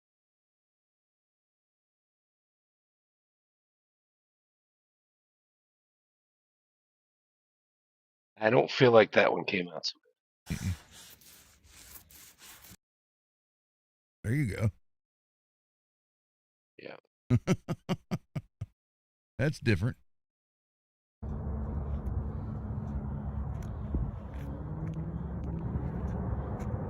What the hell kind of helmet is that? It's like it's Venom in a bike helmet. Right? Isn't that what that looks like? Crazy. Yeah. Oh, I thought that was going to be a video showing it. Or Carnage or whatever you want to call it. The Venom's stepbrother there from the last one. His adversary. Yeah, you got to take the cap off, and there's a ring underneath the cap. Yeah. Yeah. Yeah, Save take that ring off. It might help you putting a knob on a preamp. Whoa. I just haven't been to Ace Hardware in a while, but a lot of those stores are closing up, and sometimes what you need is a good plastic washer. Get a knob to sit perfectly on a tone pot or something, volume pot. Parker.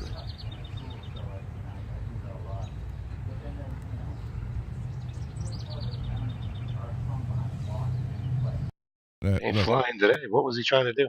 I could have just level sanded the finish. It completely ruined my project. Well, you're not supposed to level sand it till after you clear it. Mind of its own. Yeah, that's what I said. You can't control it that much. You can just add some air and Yeah. it got a mind of its own. Yeah, that's what it's for. Oh, look at that. There's that gray over top metallic purple. Yeah.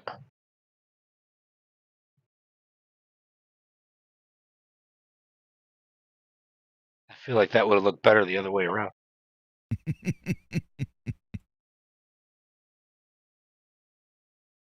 You know what I mean? Like, well, maybe a good silver with metallic purple over it. Any kind of purple crackle. That's interesting. That's almost cool. That looks good.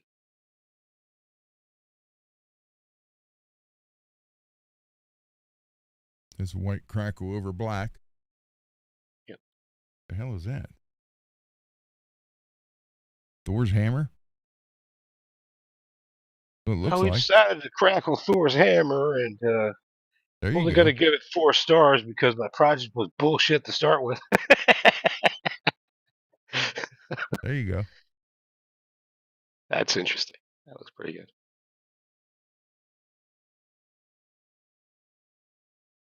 There it is. White over red. I just don't. I don't know.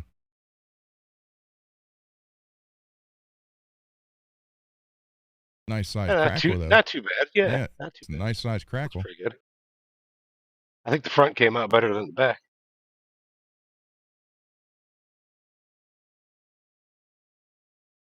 Damn. That'll start crackling on your gloves here or your can before too long.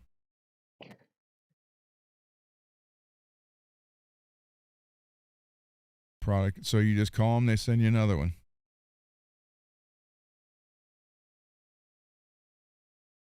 Huh. Yeah, note to self: don't wear your favorite clothes when you do that. There you go. See how much better it looks with the clear over it? Yeah. Now I say that. I mean, that might sound like a real stupid thing to say, but uh, I got a little autism going on, and I have a tendency to wear those shirts that are most comfortable. I want to be sure I'm not wearing a good shirt that I really like when I do that.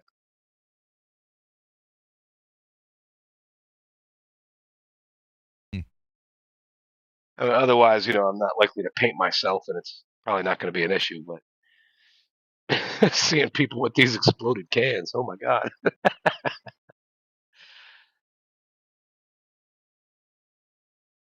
And again, they're complaining, well, just call, obviously you bought them here for Amazon. So just call Amazon and they will send you new cans. Yeah. Not like it's the end of the world.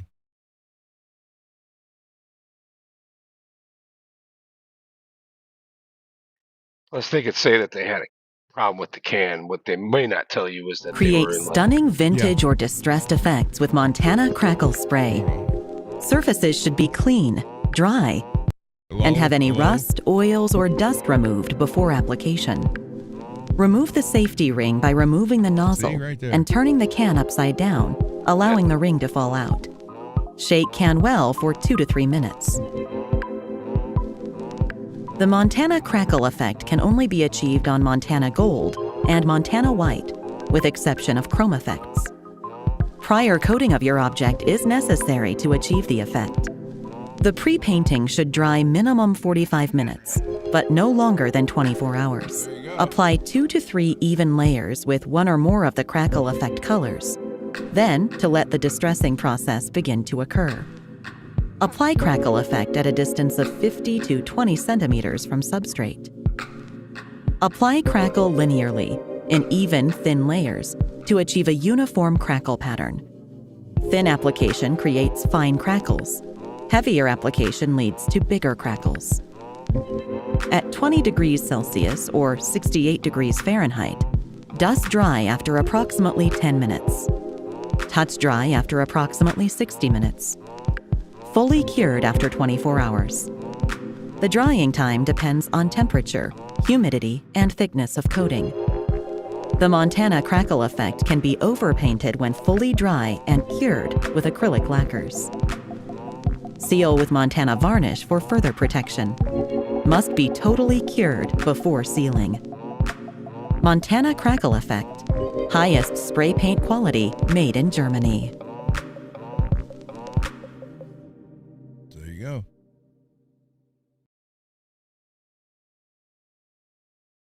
Hi, Terry. All right, so there you go. So they're saying 45 minutes to 24 hours to paint dry before you crack it. I don't think so. I got enough to test that theory. I should buy another can. Yeah. I got a half can sitting around. I can test some of that.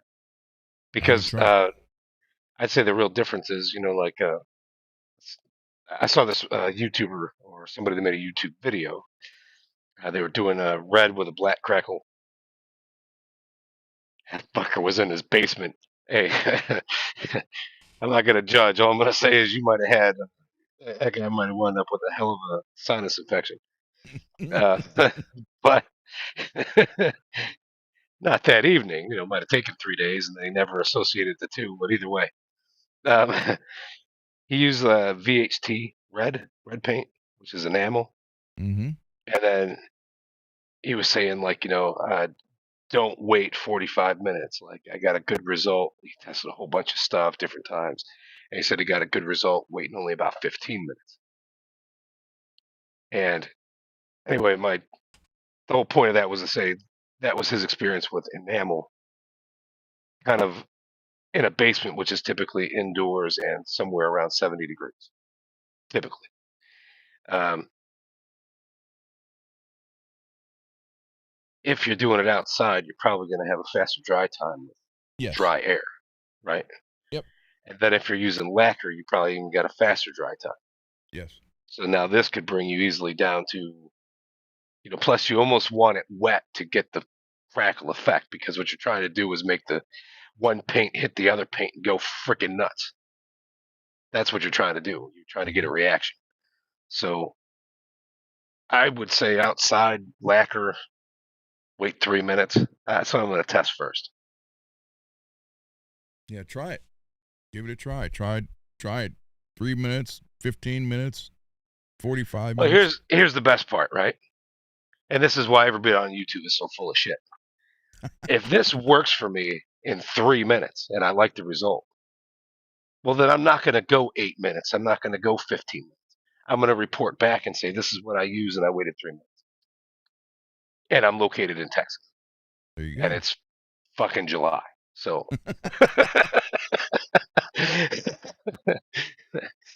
But sometimes you got to consider all those things. Yeah. But what I'm saying is I'm not going to go 15 minutes if 3 works. But I know that at some point I was using that Krylon paint, which is primarily lacquer. I think unless you get into those chalk paints, the neon colors for them, right? Krylon neon. Yep. But I was painting that Steve Vai copy thing that I made, and I thought it was going to look so cool with these neon colors behind it. And the yellow took it, the orange took it, neon green, neon pink, flaked right off. Just fell off the body like within a minute spraying it. Fell right. I'm like, oh my God, this project just went to shit. Did you think it was going to work?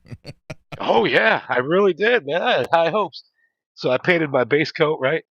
And then I got my ass out there, hung it up, and I sprayed a new coat of every color, right? Because it's all every color. So I got blue and green, yellow, orange, pink, right, all the way up, fading across the guitar. So I gave everything a new fresh coat of paint. And I waited probably 21, 22 minutes and then did the crackle, because initially I had watched all these videos and people were saying like, oh yeah, wait 45 minutes. After watching that guy do all that shit in his basement, I was like, you know what? I'm only going to wait about 20. Let's go 20. And then it just totally didn't work. I want to say I got that body in a February, and I was painting it around May. And painting it again around October and again around No, no, I was probably painting it again around the end of June, and then doing the clear in end of July. And I don't think I got it fully done, all the way done, until I would say probably September of that year that I did it, which I think was 2021. Now, again, with me not 2020. being, That was 2020. with me not being a big Edward fan, or at least as much as most people are, I do think it would be kind of cool to crackle over the Frankenstrat. Where I you think it would have be the cool. red, the white, the black. But think about it. The crackle would break up the stripes. You just have the colors. Yeah, no, I would say what I would like to do Yeah. is for my idea, any one of them could turn out and might look very cool, but my idea would be do a white base, red crackle, and after all that shit is done, put on the black lines from the 5150 guitar. Yeah, but the lines would be all messed up because trying to tape over the crackle, it's going to be different levels. Unless you cleared it all first, level sanded it, then did the Yeah, you stripes, level then it, cleared put over on the again. stripes. Yeah. Yeah. Yeah, that's what I would do. Is that better, Mars? Can you hear me now? I'd get stripes on it, and that way it's like you don't have to necessarily do the red and white. You know, the white stripes, red body, paint your black. You do the crackle, and if you get big crackle, I'm sure it'll look pretty good. Yeah, like if you get, diver down paint job with crackle over, it'd be kind of neat. Yeah, that would be pretty cool. Yeah. Yeah, for sure. So obviously, I like crackle paint. For what they said though, here's the difficulty with that one. Trying to diver down, right? Mm-hmm. You need to have on your base coat, and then you need to put on a fresh coat, which means there's tape on something.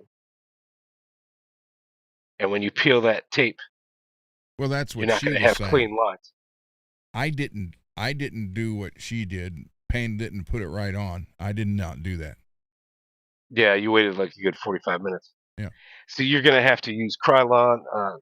You're going to have to use lacquer, a fast drying lacquer, to be able to do Which that is diver what down. I use 90% of the time. Yeah. And then again, But yeah, you really got to clears the consider what you're urethane, using. so it goes Right. over anything. Now that's an idea. If you did your diver down paint job and then the crackle was able to react to the clear.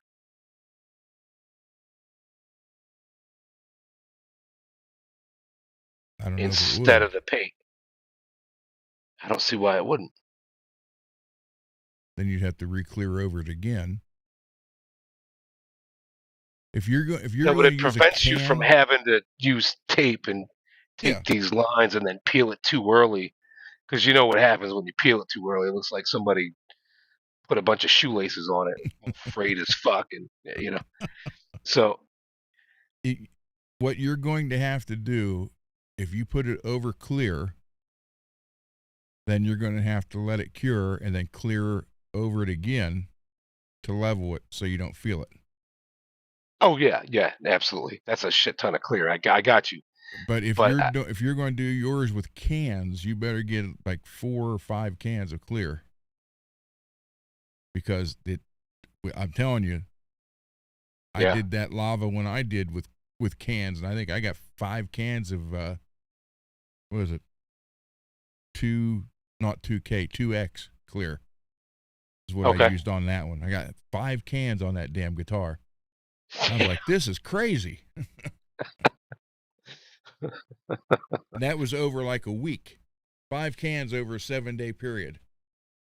See, and this is why you paint a basswood body or something real lightweight. Because if you're starting with mahogany and you put 5 cans of paint.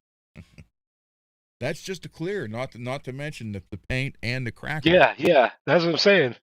Put 5 or 6 cans of paint on that shit. That's going to be one heavy ass guitar.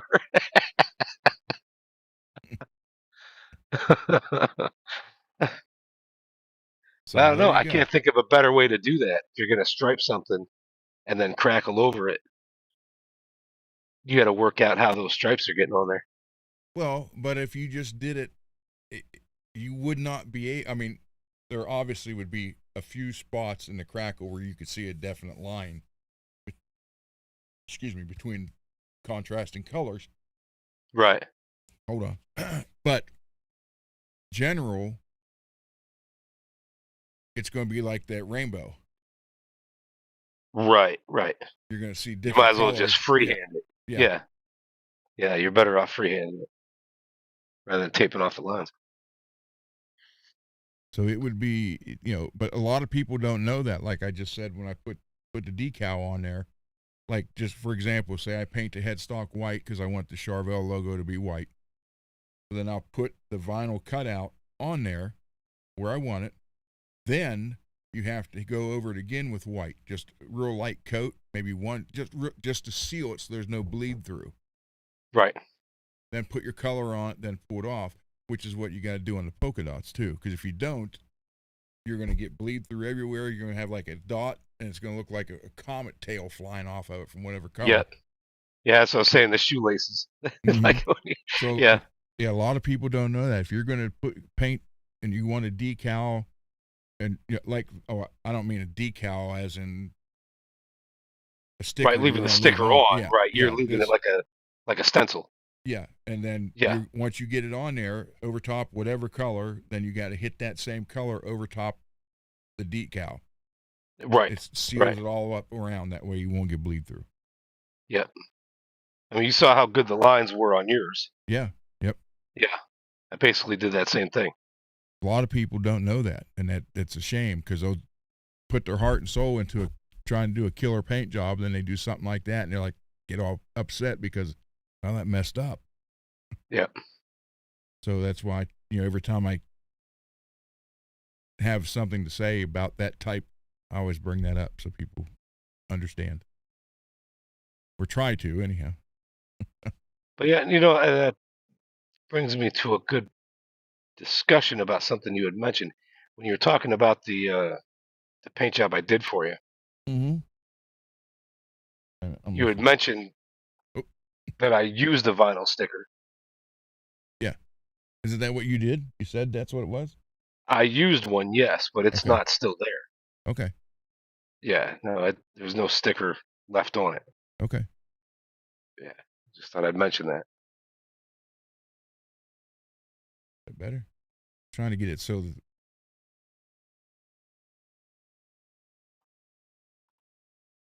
but that's like any of the artwork that I've done. Anybody could throw a bunch of stickers on a guitar and paint a clear on it. Yep. Yeah, that's not what I'm doing. Well, unfortunately, that's what because I can't do. I don't even know how you would do a like the 5150 decals. Yeah. Okay, I put them on CC's guitar.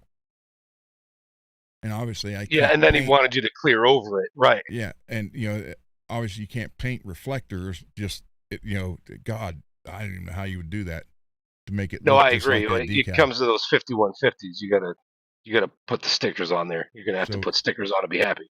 Same with the Nuno Betancourt, right? If you put the N4 stickers on. Well, I put enough clear on that urethane clear that I sanded. You didn't feel those decals, right? They were there. But I was like, my God, I put enough clear on that guitar to probably clear 4 other guitars. And then he's like, okay, now I want it messed up. Are you kidding me? This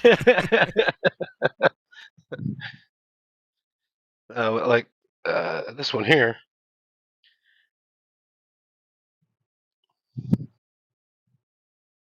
If it's just a straight color, then you just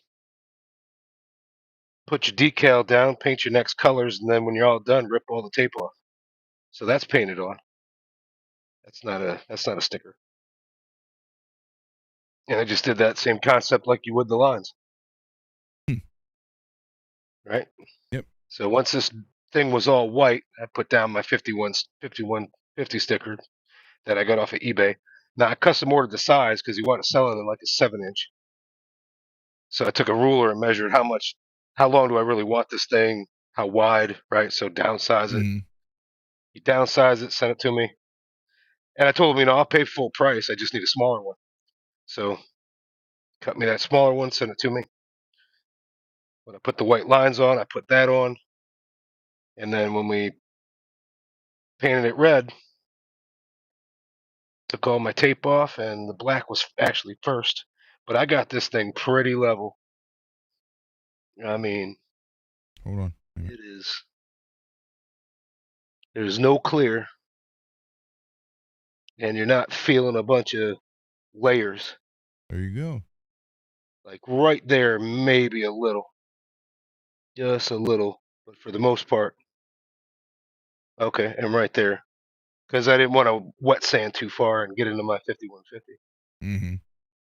So just a couple of spots you can feel the layers, but for the most part, 95%. There you go. Yeah. No, and I think who said that? Peggy said airbrush. No, man, this is all spray paint. Sometimes you just spray it and then you sand it till you like it. But a lot of people have thought that the 51 or the VH here Mm-hmm. was airbrushed or something else. No, it just represents the various layers of paint you're using to put your lines on and everything. So yeah, no, I just sanded it till I liked it. Yeah.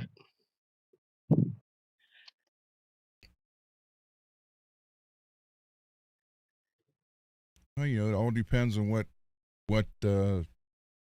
people like. Yeah, and kind of doing a bit of a relic. Well, ultimately made the red kind of too dark because as some of that paint came off. Mm-hmm. You know. Some people love just a plain wood grain, and some don't. You know, it's to each his own. Yeah, exactly. Yeah, I've got It's a like guitar that's all just the wood, and all the rest of them are painted because I needed to learn how to paint. that's just like a car. You know, why aren't all cars white or blue or black? People like different things. Plus, if you're painting it yourself, there's a satisfaction of that.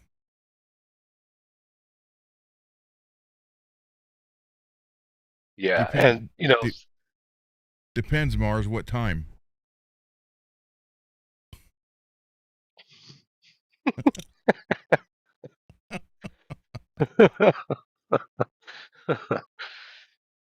Don't laugh, Peggy.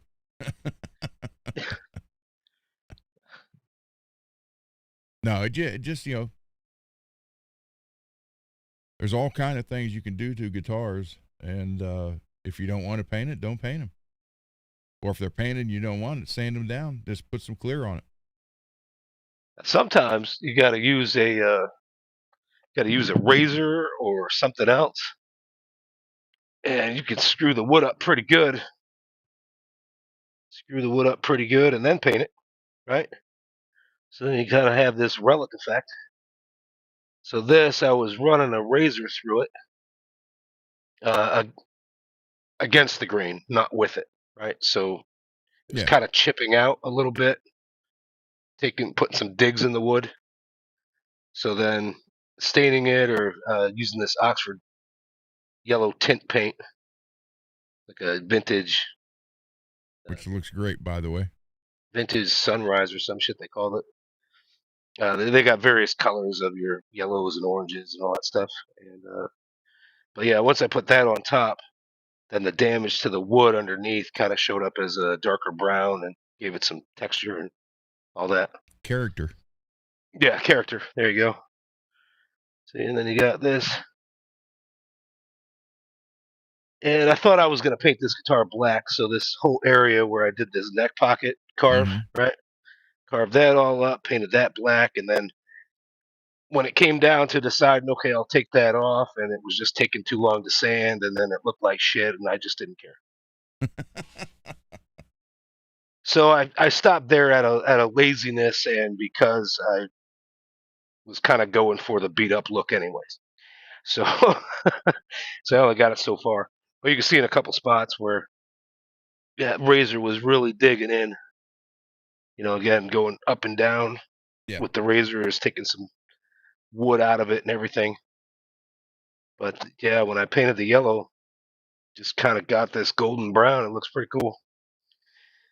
And obviously, if you hate it, that's cool. I don't need to know. I like it. I do like it. I like it very much. And I got a new pick guard for it. I will cut that one as well, but it'll be something in the more direction of a honey color as opposed to just black. Cutting it is already Yeah. cocky and Van Halen, but really the whole purpose of cutting it is so I can get the battery out, change it when I need to. And then I'd made that middle pickup out of wood, so it's not even a pickup. It's just something that I made one day, That's cool. and I just like the look of it with the cut pick guard. So If you like the Frankenstrat style pick guard, the cut one, I can make those on the 3D printer. oh yes, very cool. That's good to know. Yep. And then you can any color you need. Yeah. Yeah. That's pretty cool. I think, May. I bought that pick guard for it in May, and it was coming from Alberta or Saskatchewan. Hold on. There we go. Got that thing on eBay there. Pretty cool, but Yeah. I'll cut it. I'll cut for the size I need, and then I can use the rest of it for cavity covers and stuff. When I put a little three-way toggle switch in the bottom horn, then I'll wind up needing something for the back of that. So I got some of these little 2-inch areas. It'll all get used. Well, most of it. That's the best thing, man. Yeah. But, like I yeah, said, $34 for a pick guard just to cut it up. I know that's stupid. I was going for unique. Anybody seen the body made from epoxy dipped cardboard? No, but I have seen a epoxy guitar initially made of guitar picks. They had the whole body, just stacked the whole body shape with picks, then poured the epoxy. Oh yeah, I've seen that before. Yeah. Right, whole thing made out of picks. Yep. Yeah, I think at the end of the day, you just want to make sure it's heavy enough. Then a guy did. You don't want something that you put the neck on and you're just diving down. Yeah. Yeah. As long as it's heavy enough, that'll work. So it just what depends on what whoever is going to buy it or building it wants and likes. Yeah. So it's the whole to each his own. I happen to like. I just don't like. I very rarely do I just like a solid color. Yeah, I can't stand a solid color. Unless it's like this ESP here is like a Lambo orange, fades into like a real light, almost gold. There's no artwork on it, no stripes, no nothing, but it looks cool. Still got something custom going on. Yeah. No, I mean I like the solid colors when I see somebody else with it. Myself, I just can't personally do a solid color. It looks like a blank canvas. And I paint. I'm just gonna paint it. I get it. And see. Well, that's solid. 2 orange ones are solid. White one's solid. Green ones are solid. And obviously the mirror is solid. That's pretty much it. The rest of them have some kind of design or something. Yeah, the only one I got that's solid is that honey, right? Yeah. Because it's the tinted wood, basically, transparent colors, and then an old N4. That's just the wood. Everything else,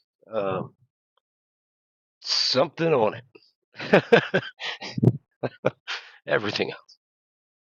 Even thanks to David, even my wood has stripes on it. Yeah.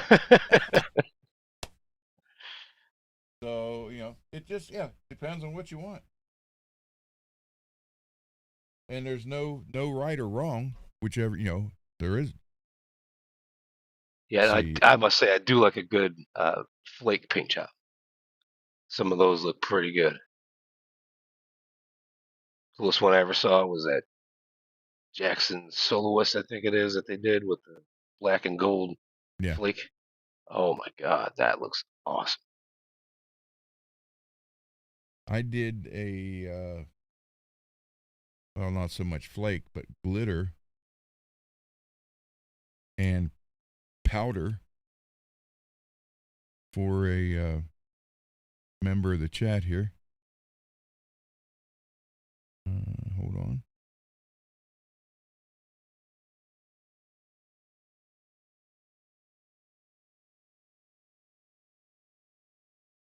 I gotta find it.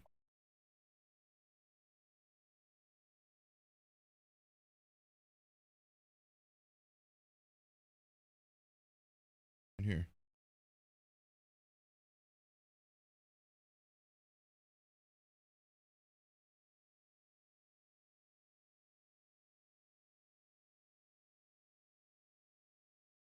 Yeah, that one looks cool. That's mica powder and a bunch of same color glitter. And here's the back of it.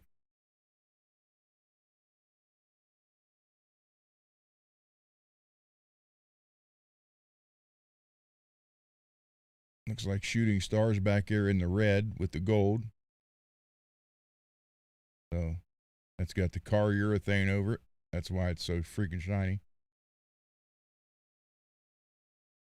So yeah, that's really awesome. I like that one. Thank you. I was scared to death doing that one too. Did you think you were going to pass out from the fumes? No.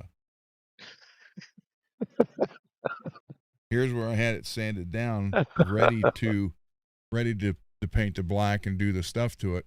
And I was trying to talk MPN. I said, man, just let me clear this because this is really cool.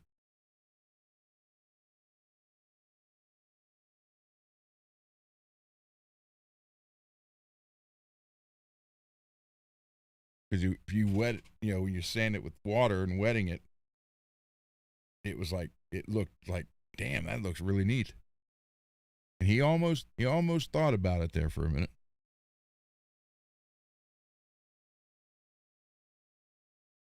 But yeah, it was fun to paint. Interesting. Yeah, there's the clear. What it is.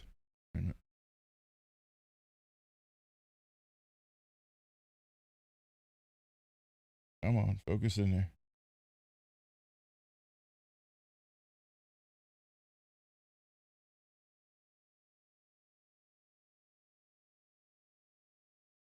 Auto HQ wet show car finish, show clear coat.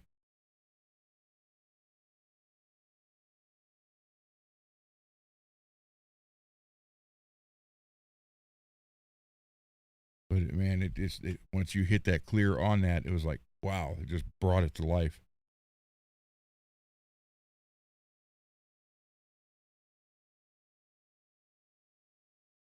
All right, man. Do you want to play one of your songs or something? I gotta eat a lemon and take the dog out. Okay. What one you guys want to hear? There's Will. Will. Hey, Will. Good to see you, man.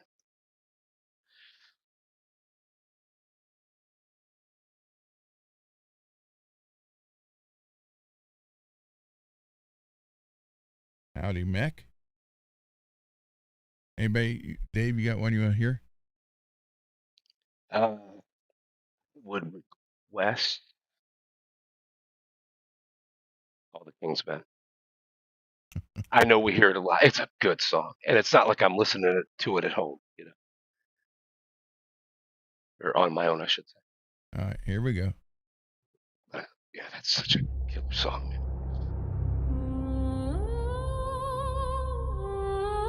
No, I got slippers around there somewhere. Yeah.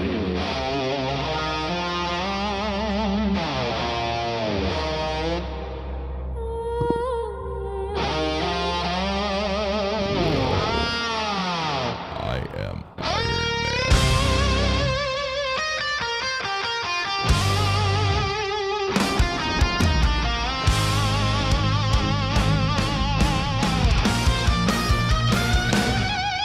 In the days of old, lived kings and queens.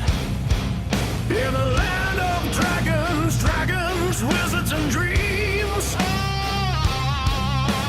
Men wore suits of steel, riding stallions of stone, fighting for their honor in a world to call their own. Across the fields of blood, you'll hear the swords clash. You'll hear their shields smash. Though many have fallen, their souls will never die. Just one dreaded listen. You'll hear the dreaded cry. All the king's men, driven some within, fighting to survive, dying their only sin, their only thrills to kill. Shadows stand still, out on the battle plains, their blood begins to spill. Yeah!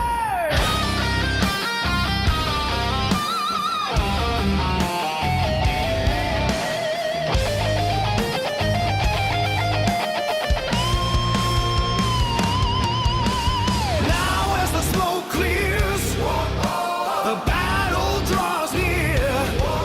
The sound of the screams, they seem to disappear.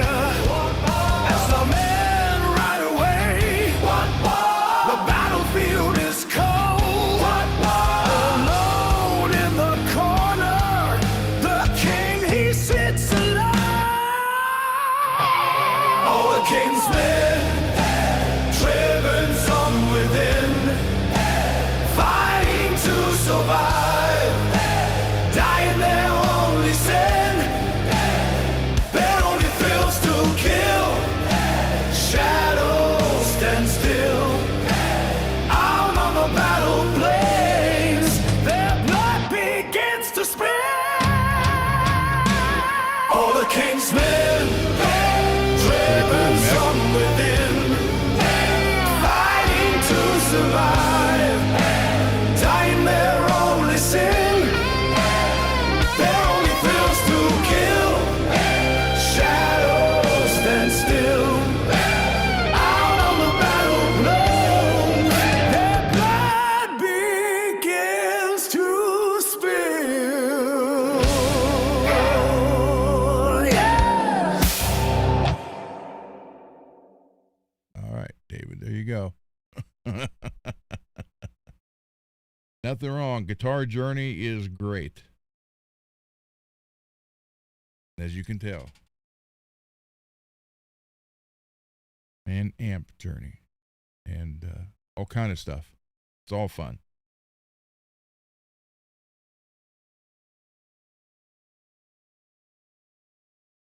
Are you there, David?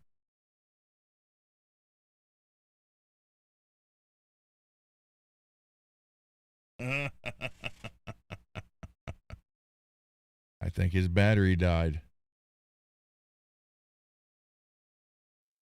You'll have it.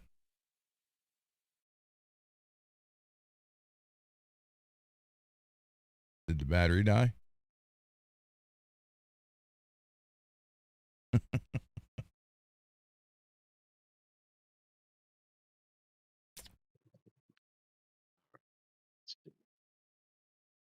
I hear something. Can you hear me now? Yes, sir. Nice. Okay. Got it fixed. Yeah, I hit the mute button when I was outside, Oh, and it said mute on. And I was just testing if it worked, and I pushed it again. Nothing happened. I pushed it again, nothing happened. So it was never turning it off. Crazy as hell. Cool. Well, we're going to end this one in 20 minutes. Okay. Tonight's going to be just a 4-hour show because I'm tired. I am. Yeah, honestly, I could get some sleep tonight. But we will be back tomorrow night. And tomorrow night, I don't know if I'm going to swap necks out on the Hellfire or find a neck for the black with the red blood. And then also finish up the other Strat so it's a player, tuners, strings, stuff like that.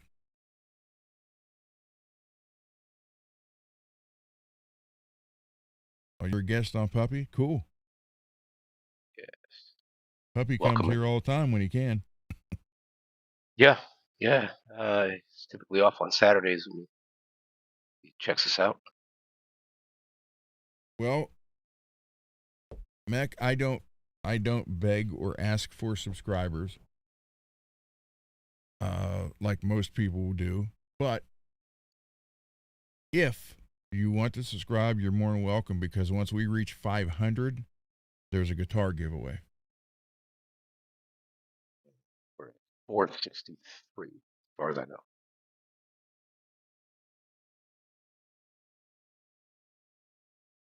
Are we? Yeah, unless I need to refresh the page. But let's say when you started tonight, you were at 463. Okay, hold on. Let me look. And like you 464. said, 464 now. Very cool. Which All right. might have been Yep. Mechan Jams, Cool. So Mechanic Jam. when we reach Let's go with that. 500, there's a guitar giveaway. So that is something to think about. Do you want to play another one? I had to go back out. Sure. I left that cigarette burning because I had to fix the mute. Sure. Okay. What kind of music do you like, Mick?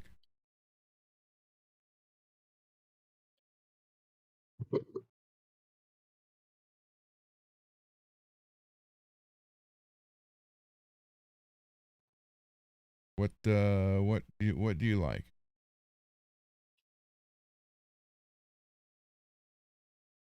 And this community here is very giving.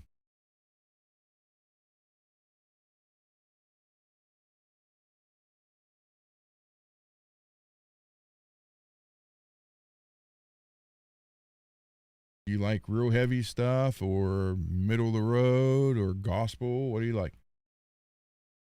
Anything as long as it's not rap. Okay. Well, since you know Will likes this song so much that he's learning it and going to do a acoustic cover of it.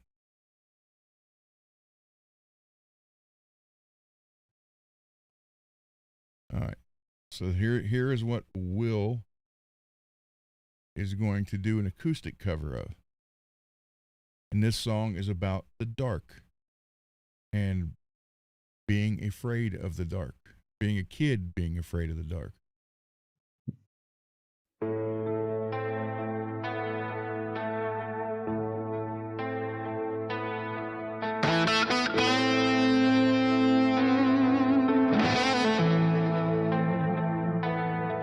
The sun goes down, shadows crawl, whispers echo through the hall.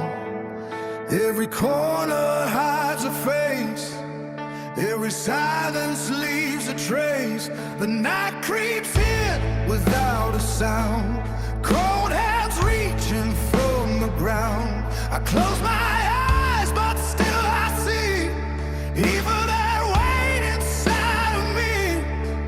I hear the ticking of the clock, lonely footsteps start to walk. Don't leave me here in the dark tonight. Don't let the shadows steal the light.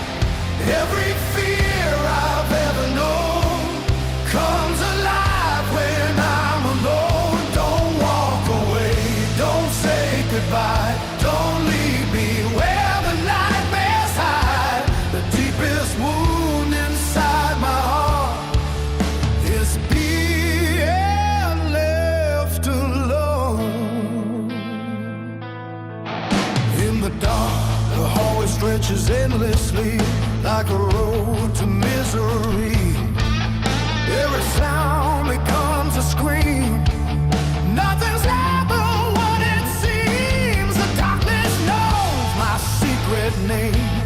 Feeds the panic, fans the flame. A prison made of fear and doubt. No way in and no way out.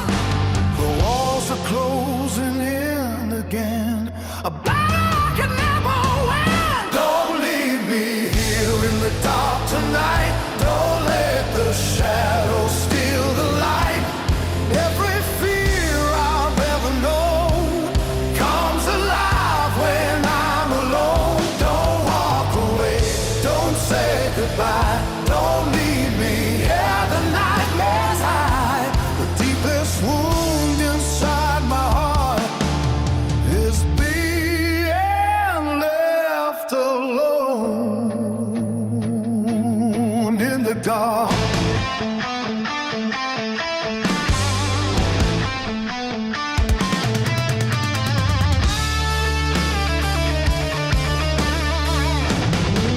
I feel the dark of the night.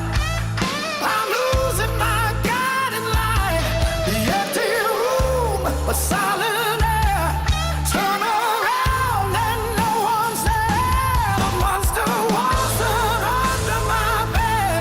He's the voice inside my head, saying everyone will leave. I'll have nothing left to keep.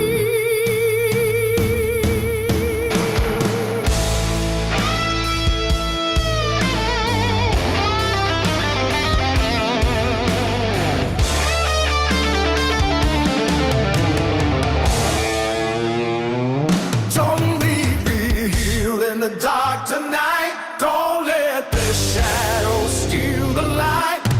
Every fear I've ever known comes alive when I'm alone. Don't walk away, don't say goodbye. Don't leave me where the nightmares hide. The deepest wound inside my heart is being left alone. Left alone in the dark. So there's that one. And we have shirts coming for some of these song titles.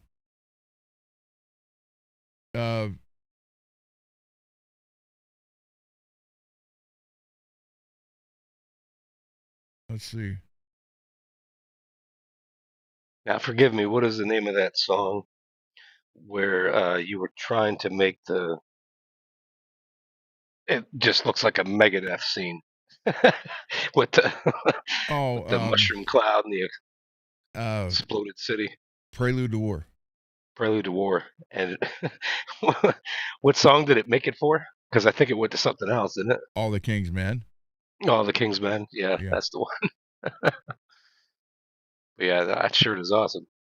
I'm gonna pick up one of those. Let's see.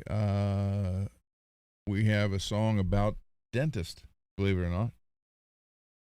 As a kid, dentist scared the hell out of me.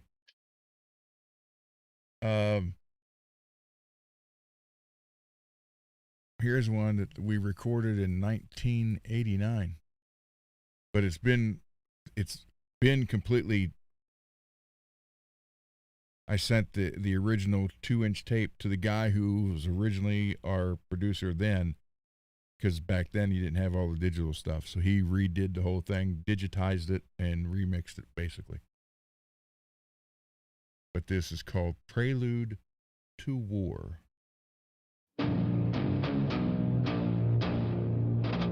Plus he added keyboards to it.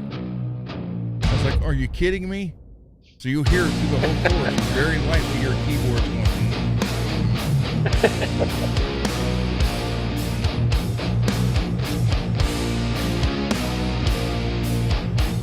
You can hear it. Power is the prophet. Truth is now a lie. Preaching domination. Condemning all to die. War machine is rising. Existence is no more. Preach on earth. A casualty of war. Anger turns to hatred. Earth sweet suicide. War breeds destruction. Life is now denied. White Randall at the bottom. Desperation, disease, feeding on the weak. Martyrs are the cause, anarchy they seek. Kingdoms overthrown, walls are coming That White down. Randall and my Revealing now a 87 freedom ESP M1 never Custom. truly found. Anger turns to hatred. Earth sweet suicide. War breeds destruction. Life is now denied. War as it was before, it shall never be. War minds us all, no one ever free. Time spent in hate, gone with every day. The hours growing late, mankind blown away. Lord, new get Lord, new get.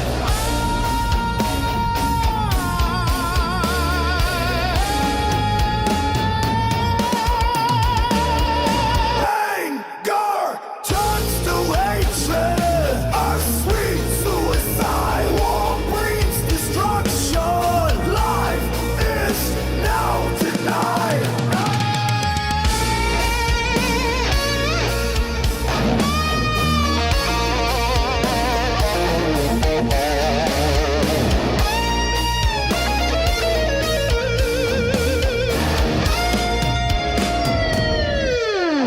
Oh, anger turns to hatred. Sweet suicide. War breeds destruction. Life is now denied. Power. So that's that one. Crap, we still got 6 minutes left. That just sounds like time for Jack the Ripper. I thought you were going to say the dentist. All right. Well, all right. We'll do Jack. Either one. Toss a coin. All right. This is the song I wrote about Jack the Ripper. And everything you hear on this except the singing, drums, bass, is all me.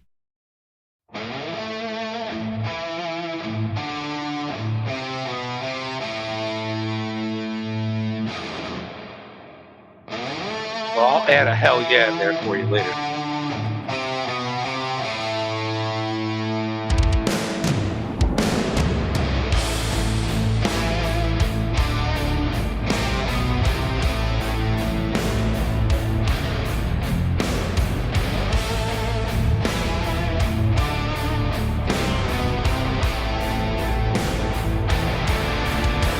In the shadows of old Whitechapel streets,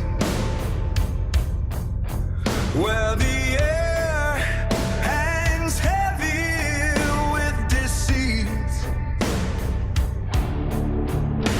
there walks a figure, a specter of the night,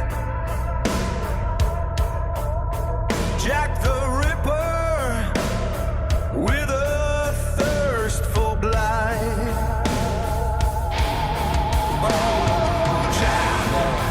this is actually the angle you're seeing right there. Not there's one above it too, but it's happening right there. With your blade so keen and sinister, you haunt the alleys with your dreadful spree, leaving terror and darkness in your wake. We plead under the moon's eerie glow. It crowds, sowing fear with each victim he fells. A phantom with no face, no remorse, leaving behind a trail of remorse. Oh, Jack!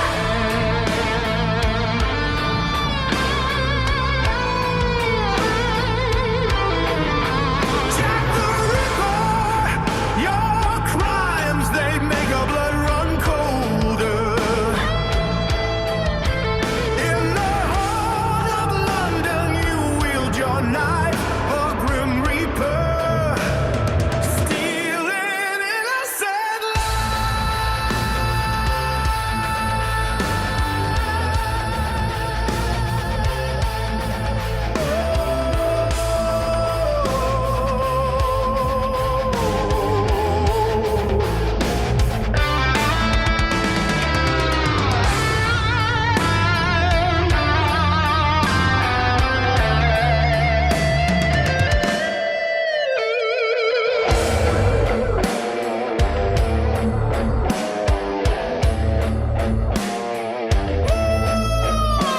The city whispers tales of horror and woe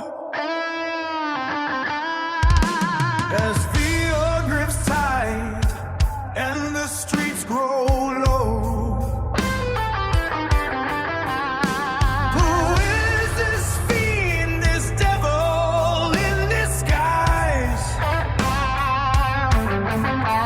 With each passing night, more innocence dies. The authorities chase shadows in vain as Jack the Ripper eludes every chain.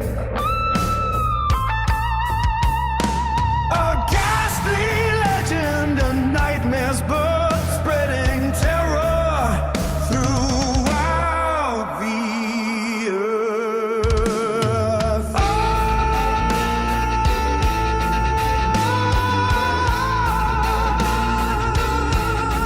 Oh, Jack!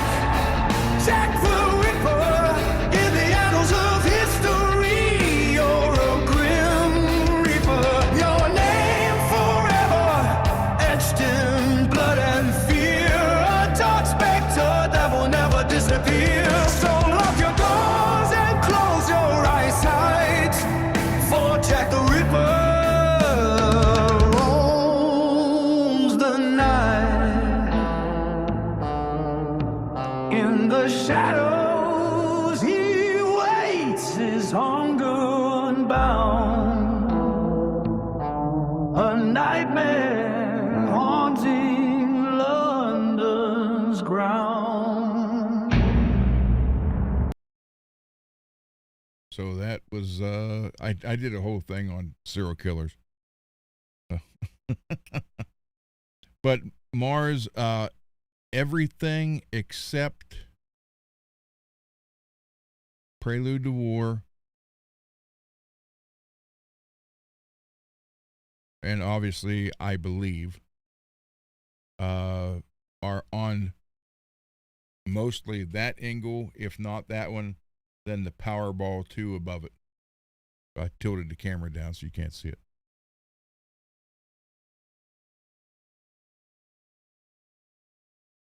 So, there you go. Kiesel.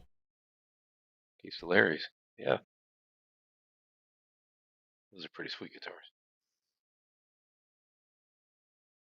Generally, I Mars. mean, as far as the majority population reviews go. Every now and again, somebody will have a complaint about a problem with a fretboard or something like that, but You get it's not that on guitar all of them. specific. Yeah. Yeah, it could be anything. Yep. And then on All the King's Men, well, you can't see it right now, right here, the mirrored Jackson soloist. That's the guitar you hear down the center, because I triple tracked the rhythm on that. So mostly you hear that, but if you listen to left and right, one is the red crackle and the other one's the green crackle. I don't remember which one's left and which one's right. So it's red and green, and then the mirrored one for the main. So, wow. Will has a banjo. Do do do do do do do do. Tell you who's a hell of a Gotta learn banjo how to player. do that. Steve Chicken Martin. picking. Steve Martin Yeah. is one hell of a banjo player. I like his comedy thing where he's like, you can't make a banjo, can't do a sad banjo song. Yeah. Death, die, destruction. You just can't do it.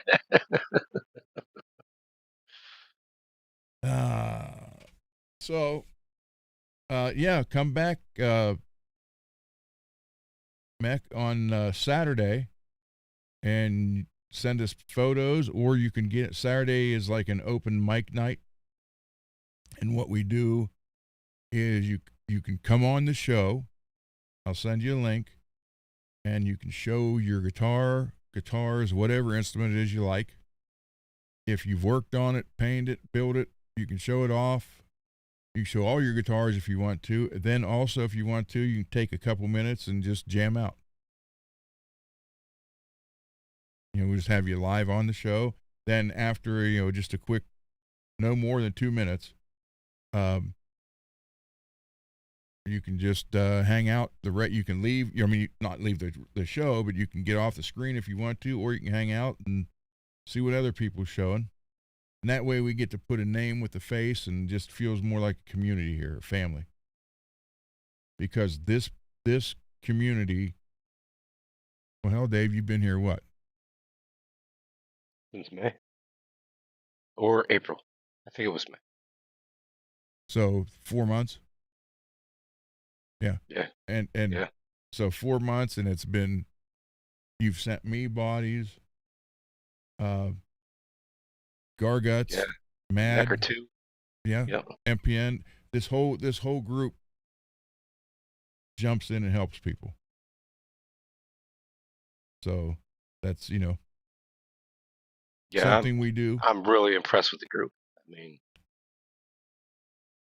It's a Ron good invited community. me on, we clicked, and then I came on a few more times, and it just became, hey, why don't you host a show with me? So it worked out fine.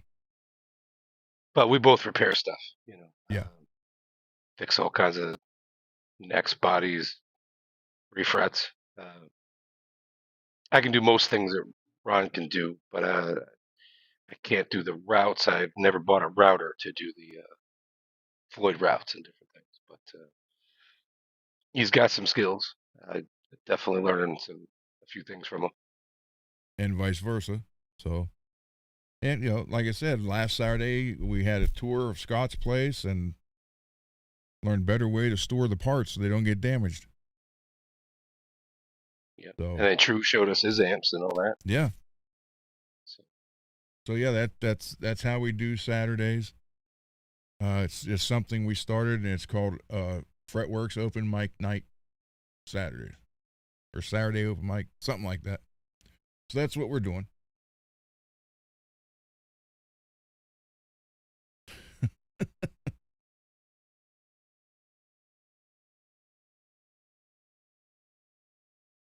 That's my, hopefully by this time next year, that's my next big purchase. Yeah. But then that all depends on really help. what I got to do with the Hummer. If I got to get a tranny for it or have it rebuilt, then that's going to be 2 years from now before I get the CNC. So with that, everybody, thank you. Thank you for hanging out. Thank you for showing up. Thank you for being you. And thank you for being a great community. And with that, I will play the intro, outro, and we will be back tomorrow at 10 o'clock with some more bench work. Good night, everybody. Have a good night, all. Thank you.